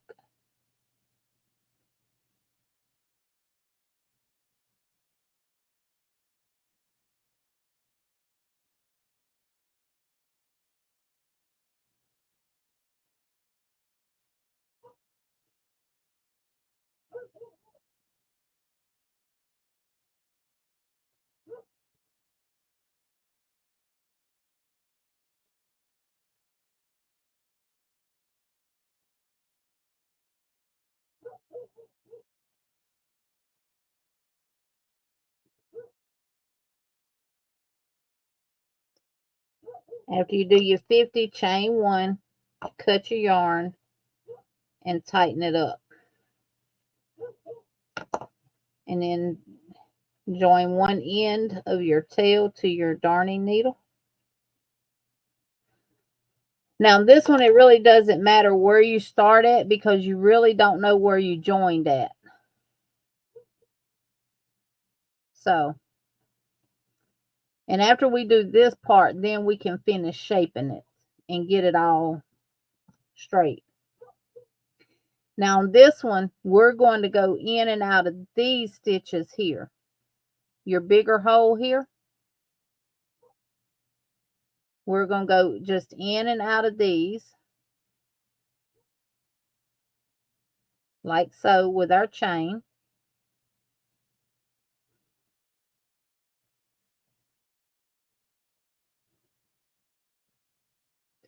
And you should come out right beside the other one.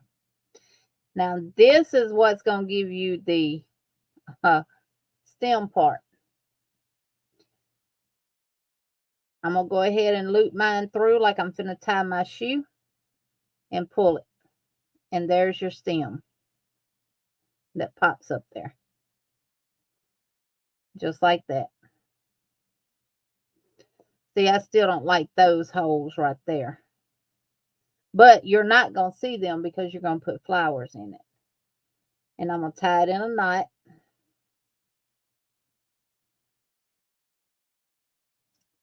I think my cord is good. Now I'm going to roll it.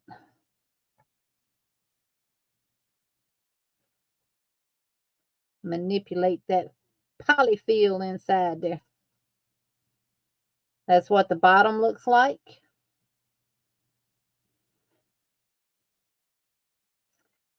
And let me see what I ain't redoing this. It's gonna stay this way.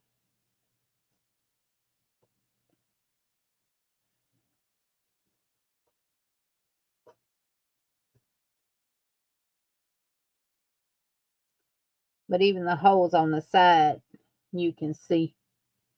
But this will be mine. This one will be mine. I'll find somewhere to put it in my house. Let's see what flowers. That's chestnut color. Oh. We'll do these cream color flowers and these cattails.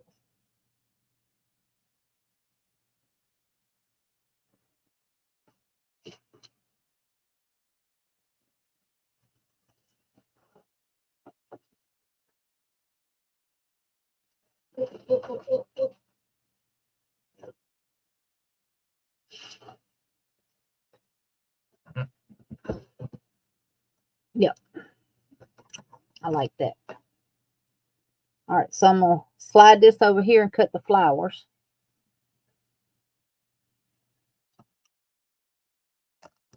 Y'all didn't see that, did you? I grabbed my scissors.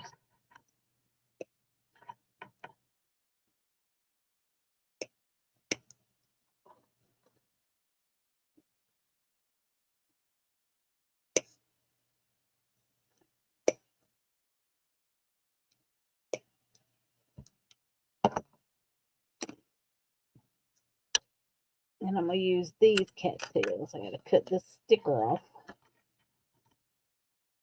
They should put these on the stem and not the stem of the flower.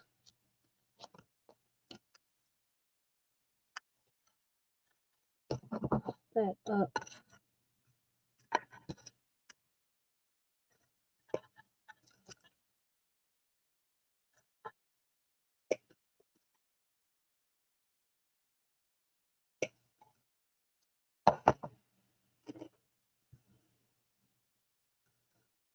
Okay. Now this one we didn't have a tail to weave in after the fact because we used the tail to cinch it. And then I'm just going to my chains go right beside it and stick that in there. Go over here on this side, stick it through that polyfil. And these, I'm going to go right beside that stem that I created.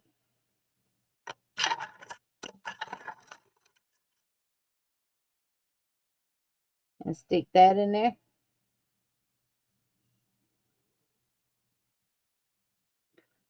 Go right here, put that one in there.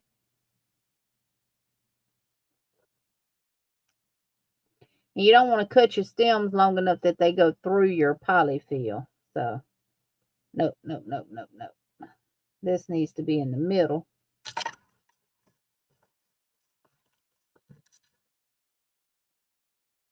This needs to be to this side. And this one needs to be to that side. And then I'm just going to go around with my flowers. And because I only have 5, I'm going to space them out a little bit.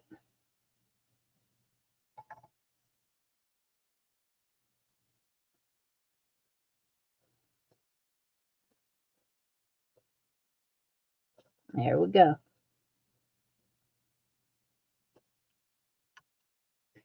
And then the only thing left is to do the bead. I mean, it's still pretty now. Don't get me wrong. Just that yarn was too thin. Hey, Samantha. Yeah, Tank doubled her yarn. She used, I need to bring my paddy wagon in here to put all these pumpkins on. I'm going to use these brown beads. No, I'm not.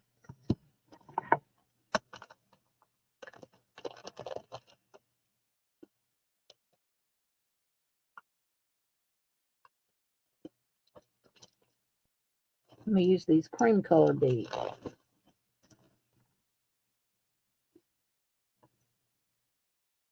Now, don't necessarily match up beads to the flowers or anything like that. It's just whatever I think will look good with it. I've got some, I need to order some more. Yep, and that looks good. I put them on there and look at it. For the most part, the majority of them have just the brown, the dark brown beads on them, which they do look really good on. But I love that. See, even though you can see through it and see the polyfill on the inside of it, it still looks really good. But from a distance now, you're not able to see all that.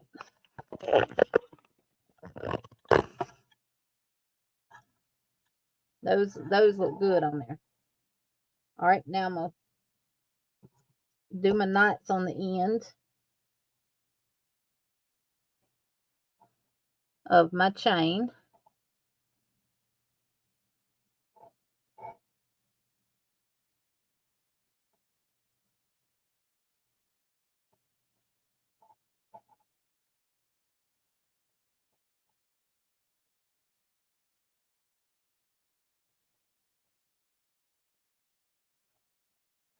And with this end yarn, you see I'm having to knot it several extra times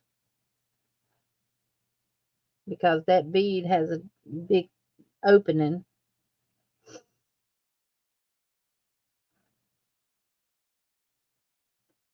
And I'll just do it as many times as I need to, just to make that knot. I think that's good there. Yep, that is good on that one. I might not be able to on this one. I might not have left myself enough yarn.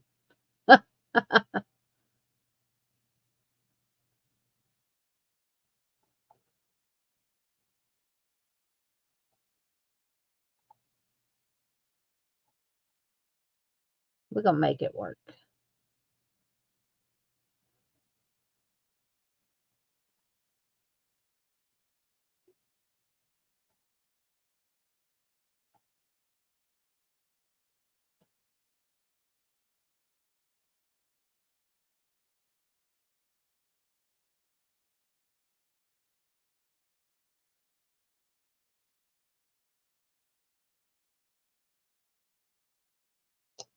And that is perfect on that one. All right. And before I cut my tails, I always do my hot glue. Thank you, Samantha. So I'm going to pull this over to the side. Not that far down. Insert that glue gun in the hole. And squeeze the trigger.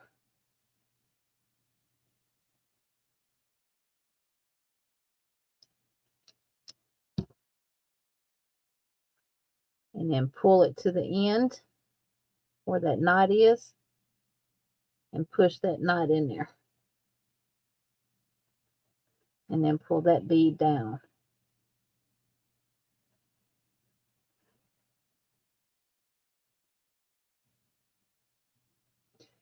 Let that sit for a minute while I do this one. Same thing.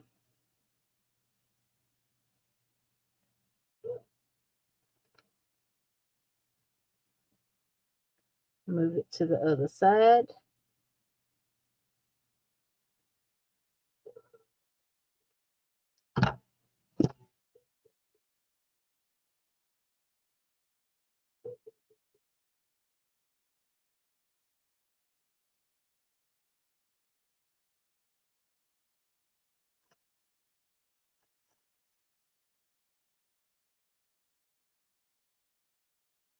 This is an Allen wrench. It's good for pushing your knot to where it needs to be. And you can go in on the back side too and pump it up with glue till it starts coming out.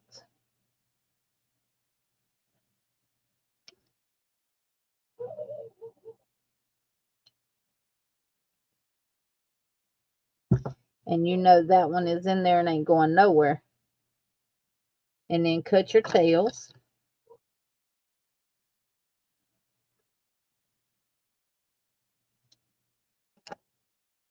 And then dab just a little bit of glue to the bottom. You're really just covering up that knot with the glue.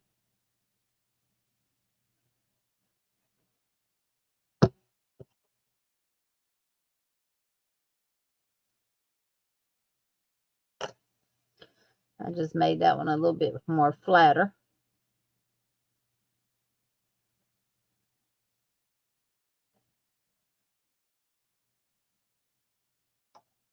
You're really just using the excess from the tilt.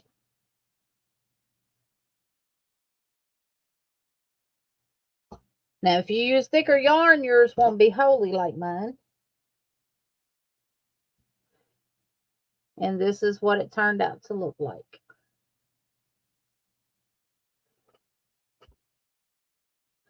Even in the end. And let's compare it to the one that we did.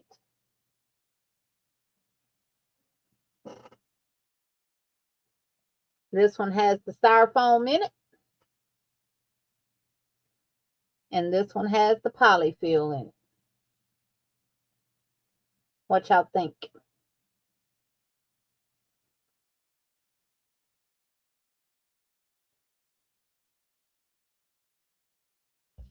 You sent your picture to YFS Pics, Jen. Oh, that's good, Miss Tina. Walmart, Sheila. It's the Sure Bonder.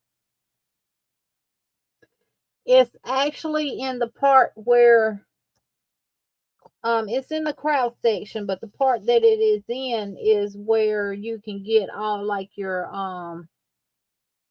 glues and stuff from.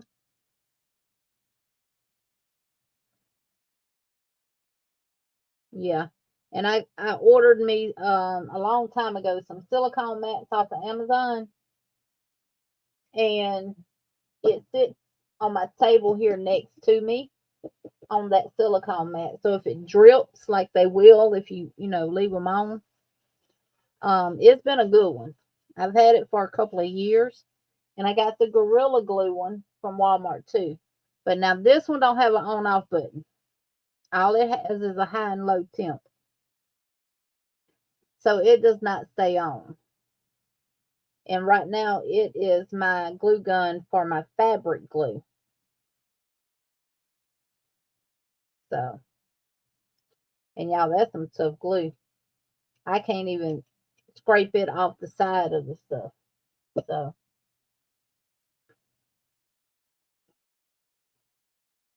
Sunita says, nice. Those will be considered household. Sherry said, great job, Jenny. You made two. I haven't finished one. That's okay because the tutorials are coming tomorrow. This one is already done. Only thing I got to do is upload it in YouTube. I've already edited, put all the information in there and everything. And y'all, you're going to hear Emily walking around in the background with her little things jingling. So you'll hear her, especially toward the end of it. But, yeah, this is what now, number 12?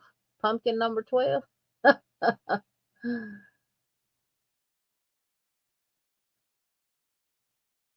Yep. And I got a bunch of more pumpkin forms. I bought 4 to start with. I went back and bought 10. Then I went back and bought 12 more because people started wanting them. So, but yep, I like it. And I think the shape of it is perfect. And it's a little bigger than the one that the form is, this one is.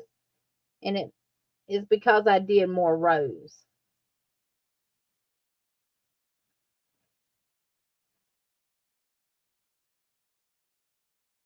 So you're not doing the live, or you going to do it from Chicago?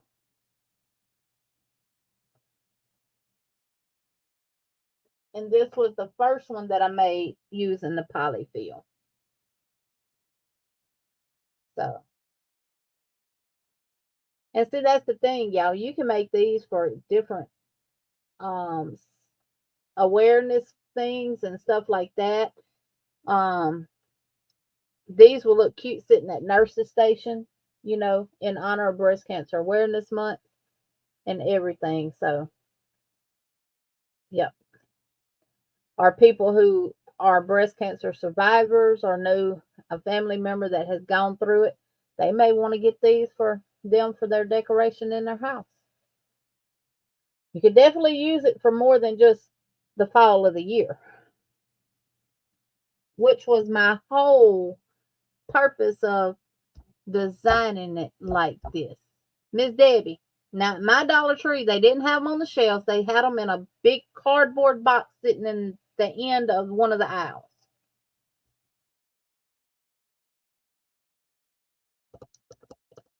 So maybe Ivy's gonna go live. I do too, Jen. I do, and that's why I did it like that. Now, see, this one you barely can see them, but you can see them and stuff. I like that better than putting it together, stuffing it, and then running that yarn through to make the indentions in it. You don't get no uniformity like that, doing it like that. They look all discombobulated, like who did it and what for. Like them some of them look like they're 10 years old already. Well, Miss Debbie, let me know. I may actually end up going to Prattville this weekend to the Dollar Tree and see do they have them in the different colors, the black and stuff. Well, I won't be using no more of this to make a pumpkin unless I hold 2 strands. I got 2 more skeins of it. And y'all, this is how much I had left. So you can definitely make one pumpkin or one fall decor or one decorative piece for your house out of the one. So I'll put you over there. Now I really like these little flowers, and this came with the feathers, and this came from Walmart. Apparently I didn't use one off here because, oh no, That was the feathers that I cut off. These you actually have the fall colors in. So I'm going to do one in a, I don't know what colors I use these in. I think I used them on the nutmeg.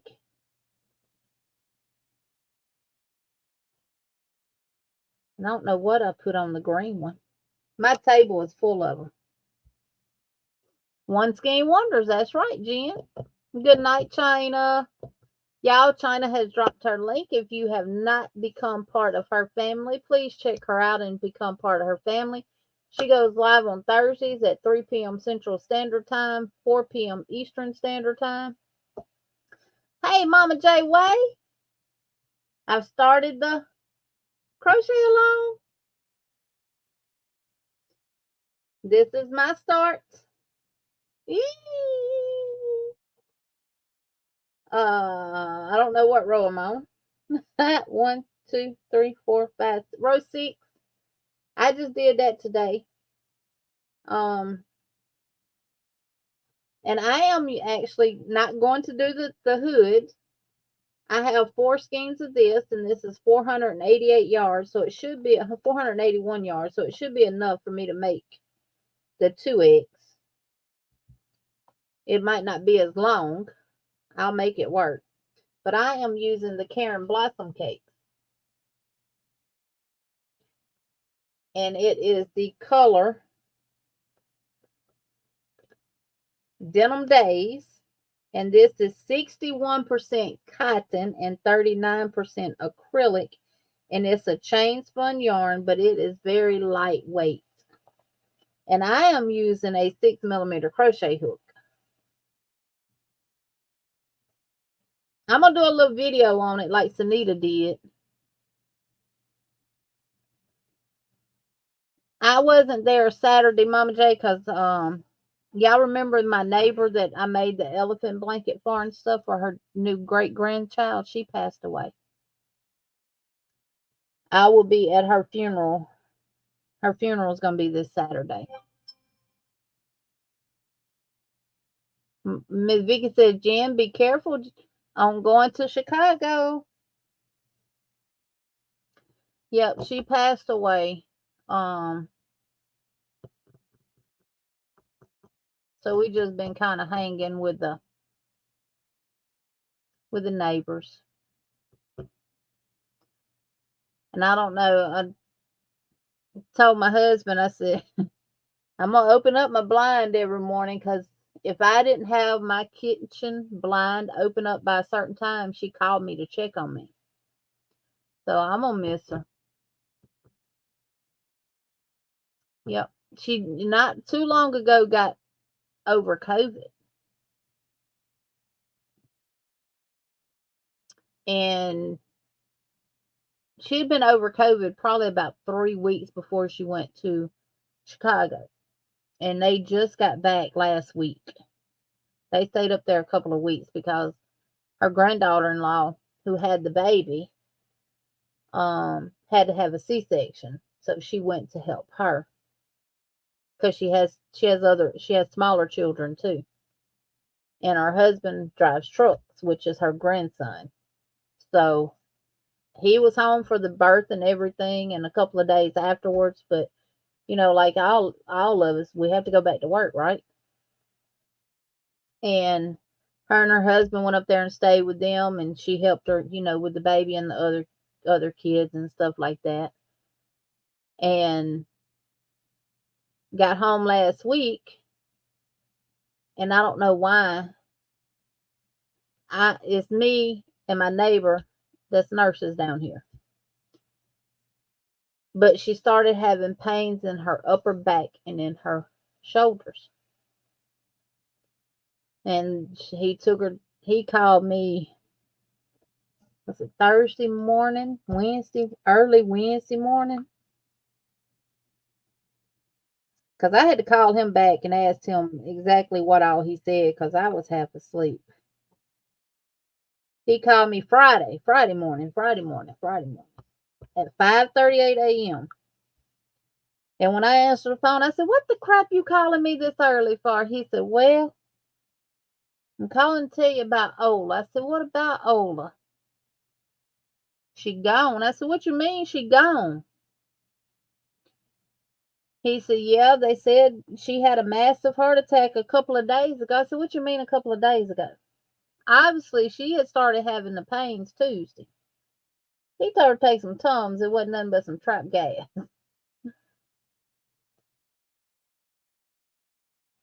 And then her husband called him, which his name is Mighty, called him, which is his brother, and told him to come get him and take him to the hospital that she couldn't hardly breathe. And he said before he called me, he said they came out about 10 minutes prior and said that she had passed away and that she had had a massive heart attack. So I let him know, next time, just call me or call Sharon.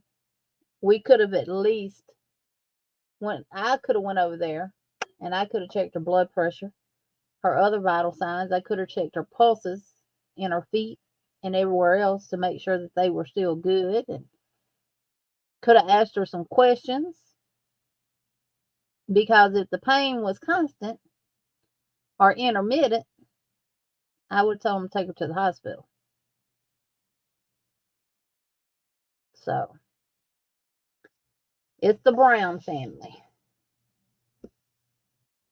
And she's got a big family. And then her husband's family is big. So I'm going to cook some food and take. We asked my neighbor, which is her brother in law, Mighty, where the repast going to be at? Where everybody going to go to eat at? He said, over here. I said, no, you're just trying to keep all that food for yourself. Because she was the pillar of that, of what we call across the road. She was the pillar of that. Her my neighbor's son, which he referred to her as Nana, but it was actually his auntie. He would call her when he get out of work, because he worked nights at Walmart. He's the overnight stock manager or whatever, manager. He'd call her and put his order in for breakfast, and she'd get in there and cook. And then one of her other nephews, he would go buy a bunch of meat and she'd grill it for him. And Mighty would eat over there all the time, every day. And my husband asked him when he called, "What you gonna do now? I guess you're gonna lose some weight now. You're gonna starve, aren't you?" He said, "No, I guess I'll just have to take up a child's house." In other words, he's gonna be coming over here eating. So you never know. And I always thought, my husband did too, that her husband would go before her. She was not a big woman. She went to the doctor all the time. Now she did have high blood pressure and stuff. And I think the last time her and I talked, she did say her cholesterol was a little elevated. And they had put her on some medicine and stuff. So, but I don't know. Her niece works at the hospital. She's a security guard there at the hospital in the ER. And she was telling them that they've had quite a few people coming in that have died post-COVID from strokes or heart attacks. So, not sure if that's the cause, but definitely could have played a part of it. Now, she's been vaccinated and I think she's gotten a couple of the boosters and stuff. But yeah, so her funeral is Saturday at 12. So we'll be going to that.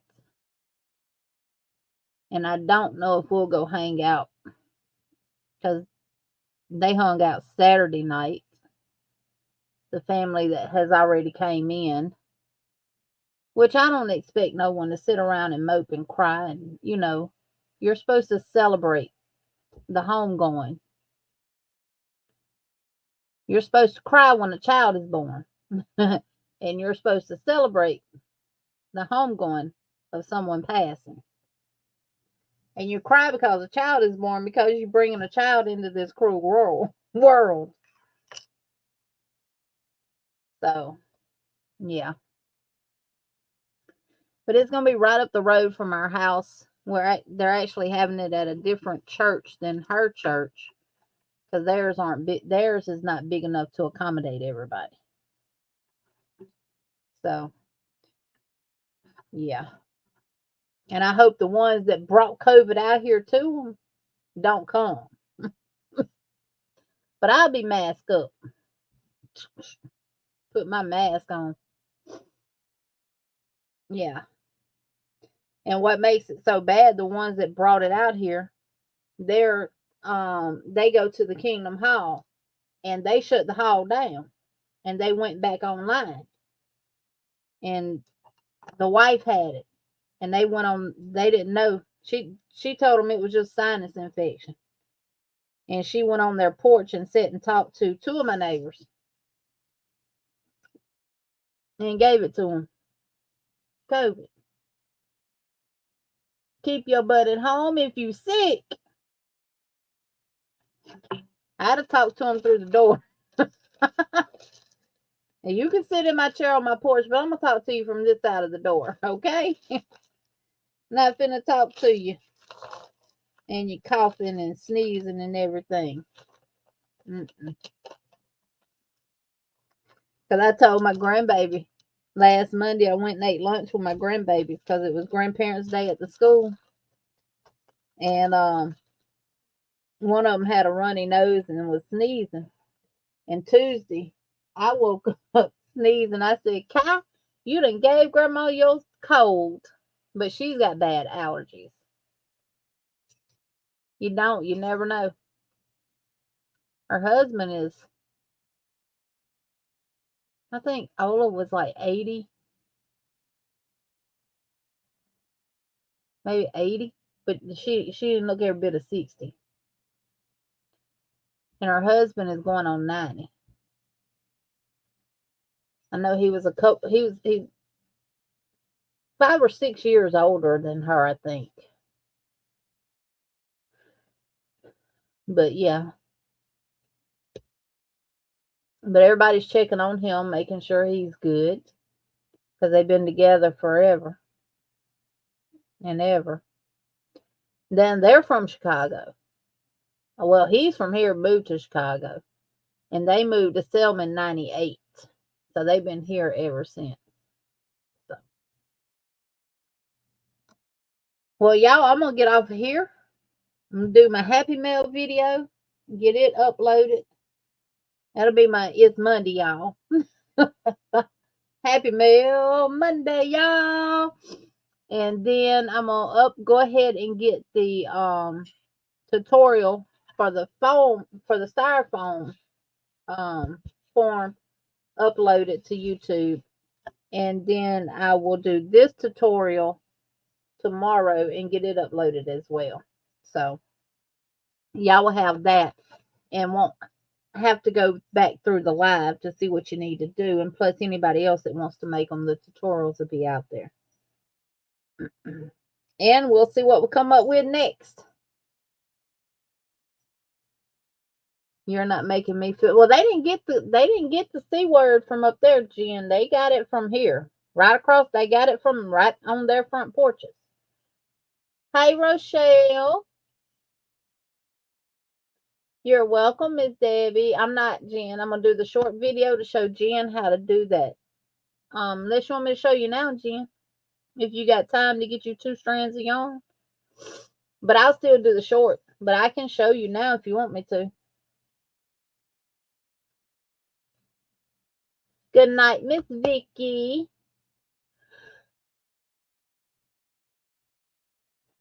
So, yep.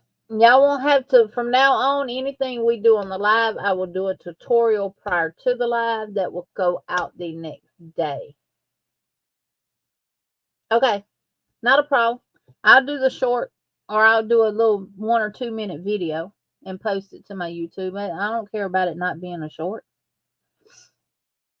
If I can't do it in 60 seconds, it won't be done. It'll be done as a video. Good night, Paula.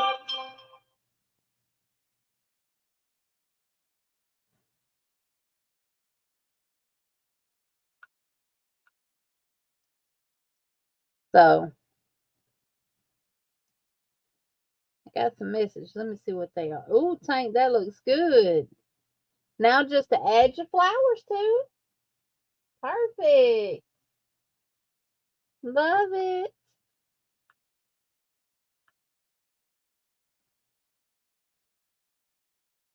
Love it, love it.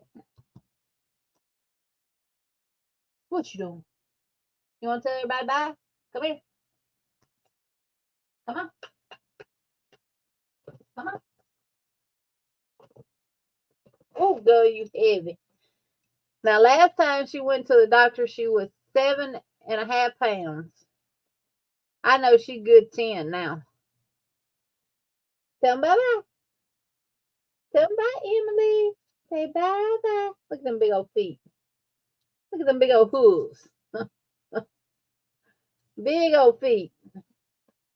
Grunting. You're too full, mama.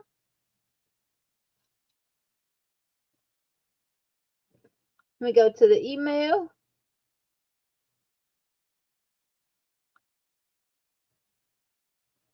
YFS pics.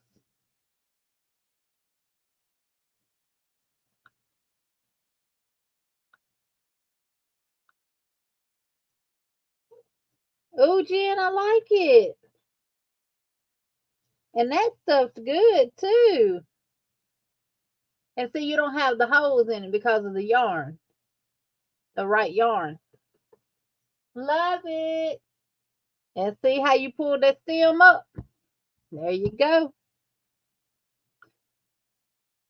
So, Mama J says, hello, puppy.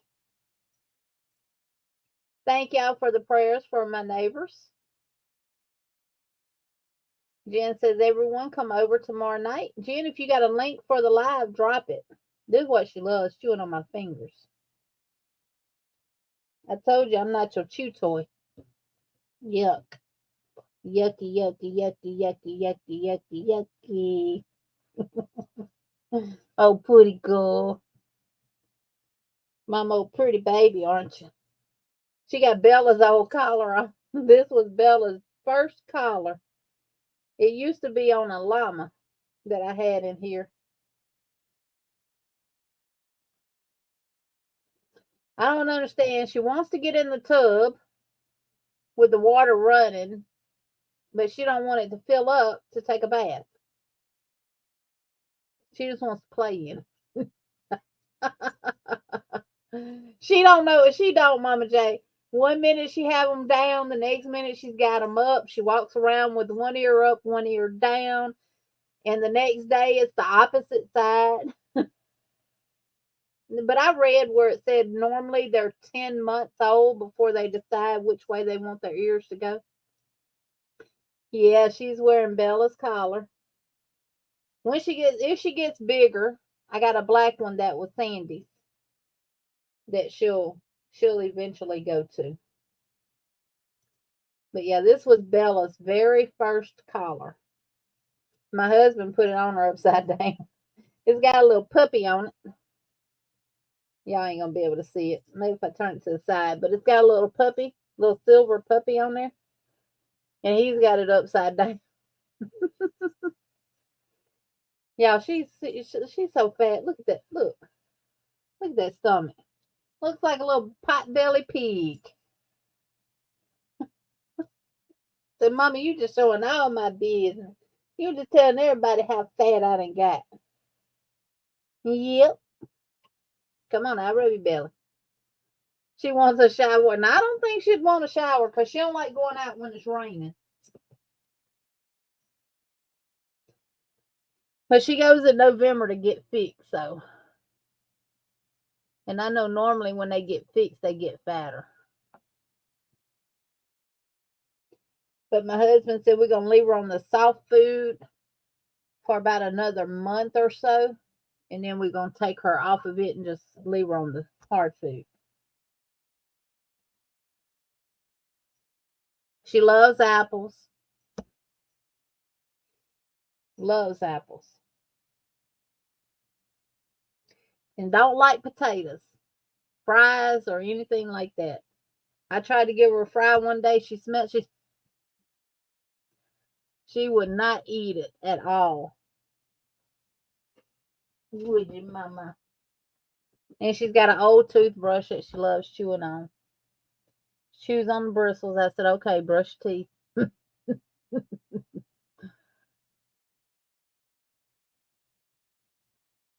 Yeah, she don't like going out when it's raining. But now when we are giving the outside animals water, filling their water back up, she wants to play in the water hose. She just wants you to spray her, but won't go out in the rain. She's a funny dog.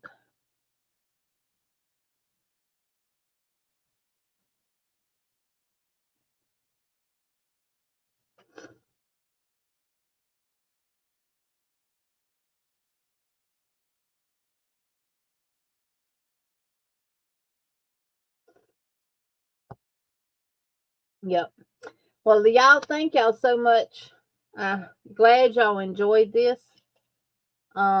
We can look forward to more things like this in the future. Things that we can utilize around the house to make our life easier and everything. So, but I like the way that one turned out. I think it turned out pretty. I just don't like that up close you can see the polyfill. So, yep.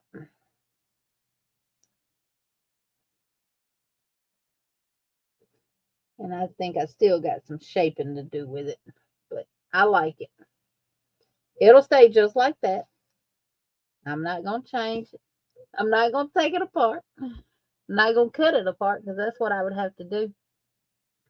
But I will see y'all in the next one. Tomorrow's Tuesday. I know Jen and Ivy go live 7 p.m. Central Standard Time. And I don't know who all else goes live on Tuesdays.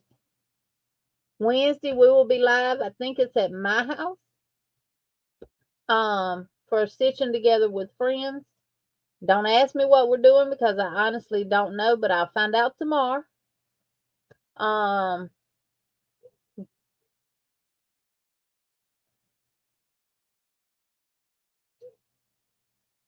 8 Central, 9 Eastern. So Jen and Ivy go live at 8 o'clock Central, 9 o'clock Eastern. If Olive Joe goes live tomorrow, she'll go live at 3 o'clock my time, 4 o'clock Eastern, 3 o'clock Central.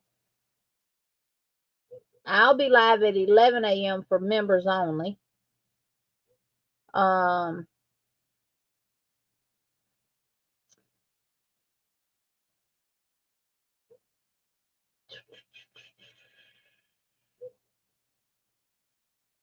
Yeah. Darcy, I guess they're okay. I know V did a tutorial for a chicken, and I think she's just focused on making stuff and selling it, doing her market. So, because I know she hasn't been live in a while. The Challengers is the last Saturday of this month on the 30th. And I think we're at Ursula's house.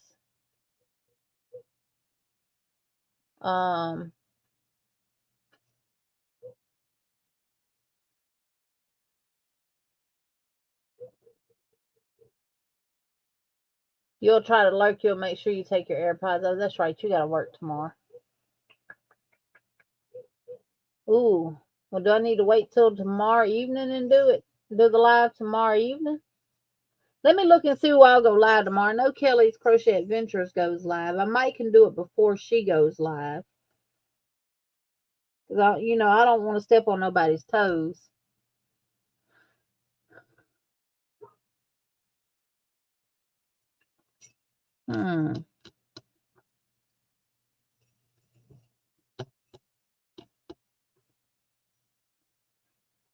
I'll see and let y'all know, but I know I put a post on the community tab that it would be tomorrow at 11. If that changes, I will let y'all know in the community post, and I'll go ahead and schedule the time and share it out so y'all know exactly what time it'll be.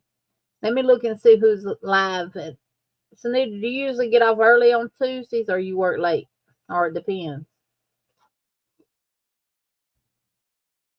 Jen said, good luck trying to find the free time.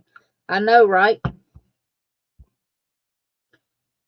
This darn change in monetization got everybody doing lives. I don't care whose toes they step on. And you know, we don't do that in the yarny community. You have to, out of respect, find a slot that fits you without stepping on somebody's toes. But God don't like ugly and the bear do like little pretty. And just know what goes around comes around. But I'm not going to step on nobody's toes.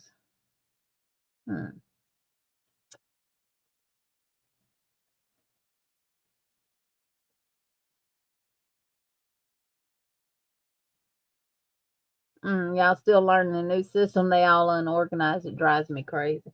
I know. That's why I had to straighten up in here yesterday to get it a little more. It was about to drive me crazy. About to drive me crazy. And I got toys in here, all out my door, all in the dining room, all down the hallway that I got to go pick up. I'm going to start taking some of them and putting them up. She don't need all them toys. She can't play but with one at a time, can she?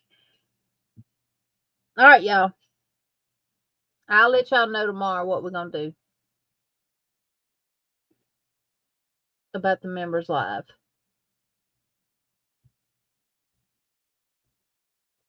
Y'all be sweet, be kind. Remember to smile. I love you all. Keep a hook and yarn in your hand and crochet away. And remember, if you're feeling down, look up. I told you. That's a good saying. Good night, Darcia. Good night, Jen. Good night, Mama J. Good night, everybody that is here still in the bushes that hasn't left out yet. See y'all in the next one. Have a good night. Good night, Sissy. Give my baby some hugs and sugars. Did you enjoy the enchilada, Sissy? I'll talk to y'all later. Look, there go Adele. Love you, Adele. The best bush dweller that we got.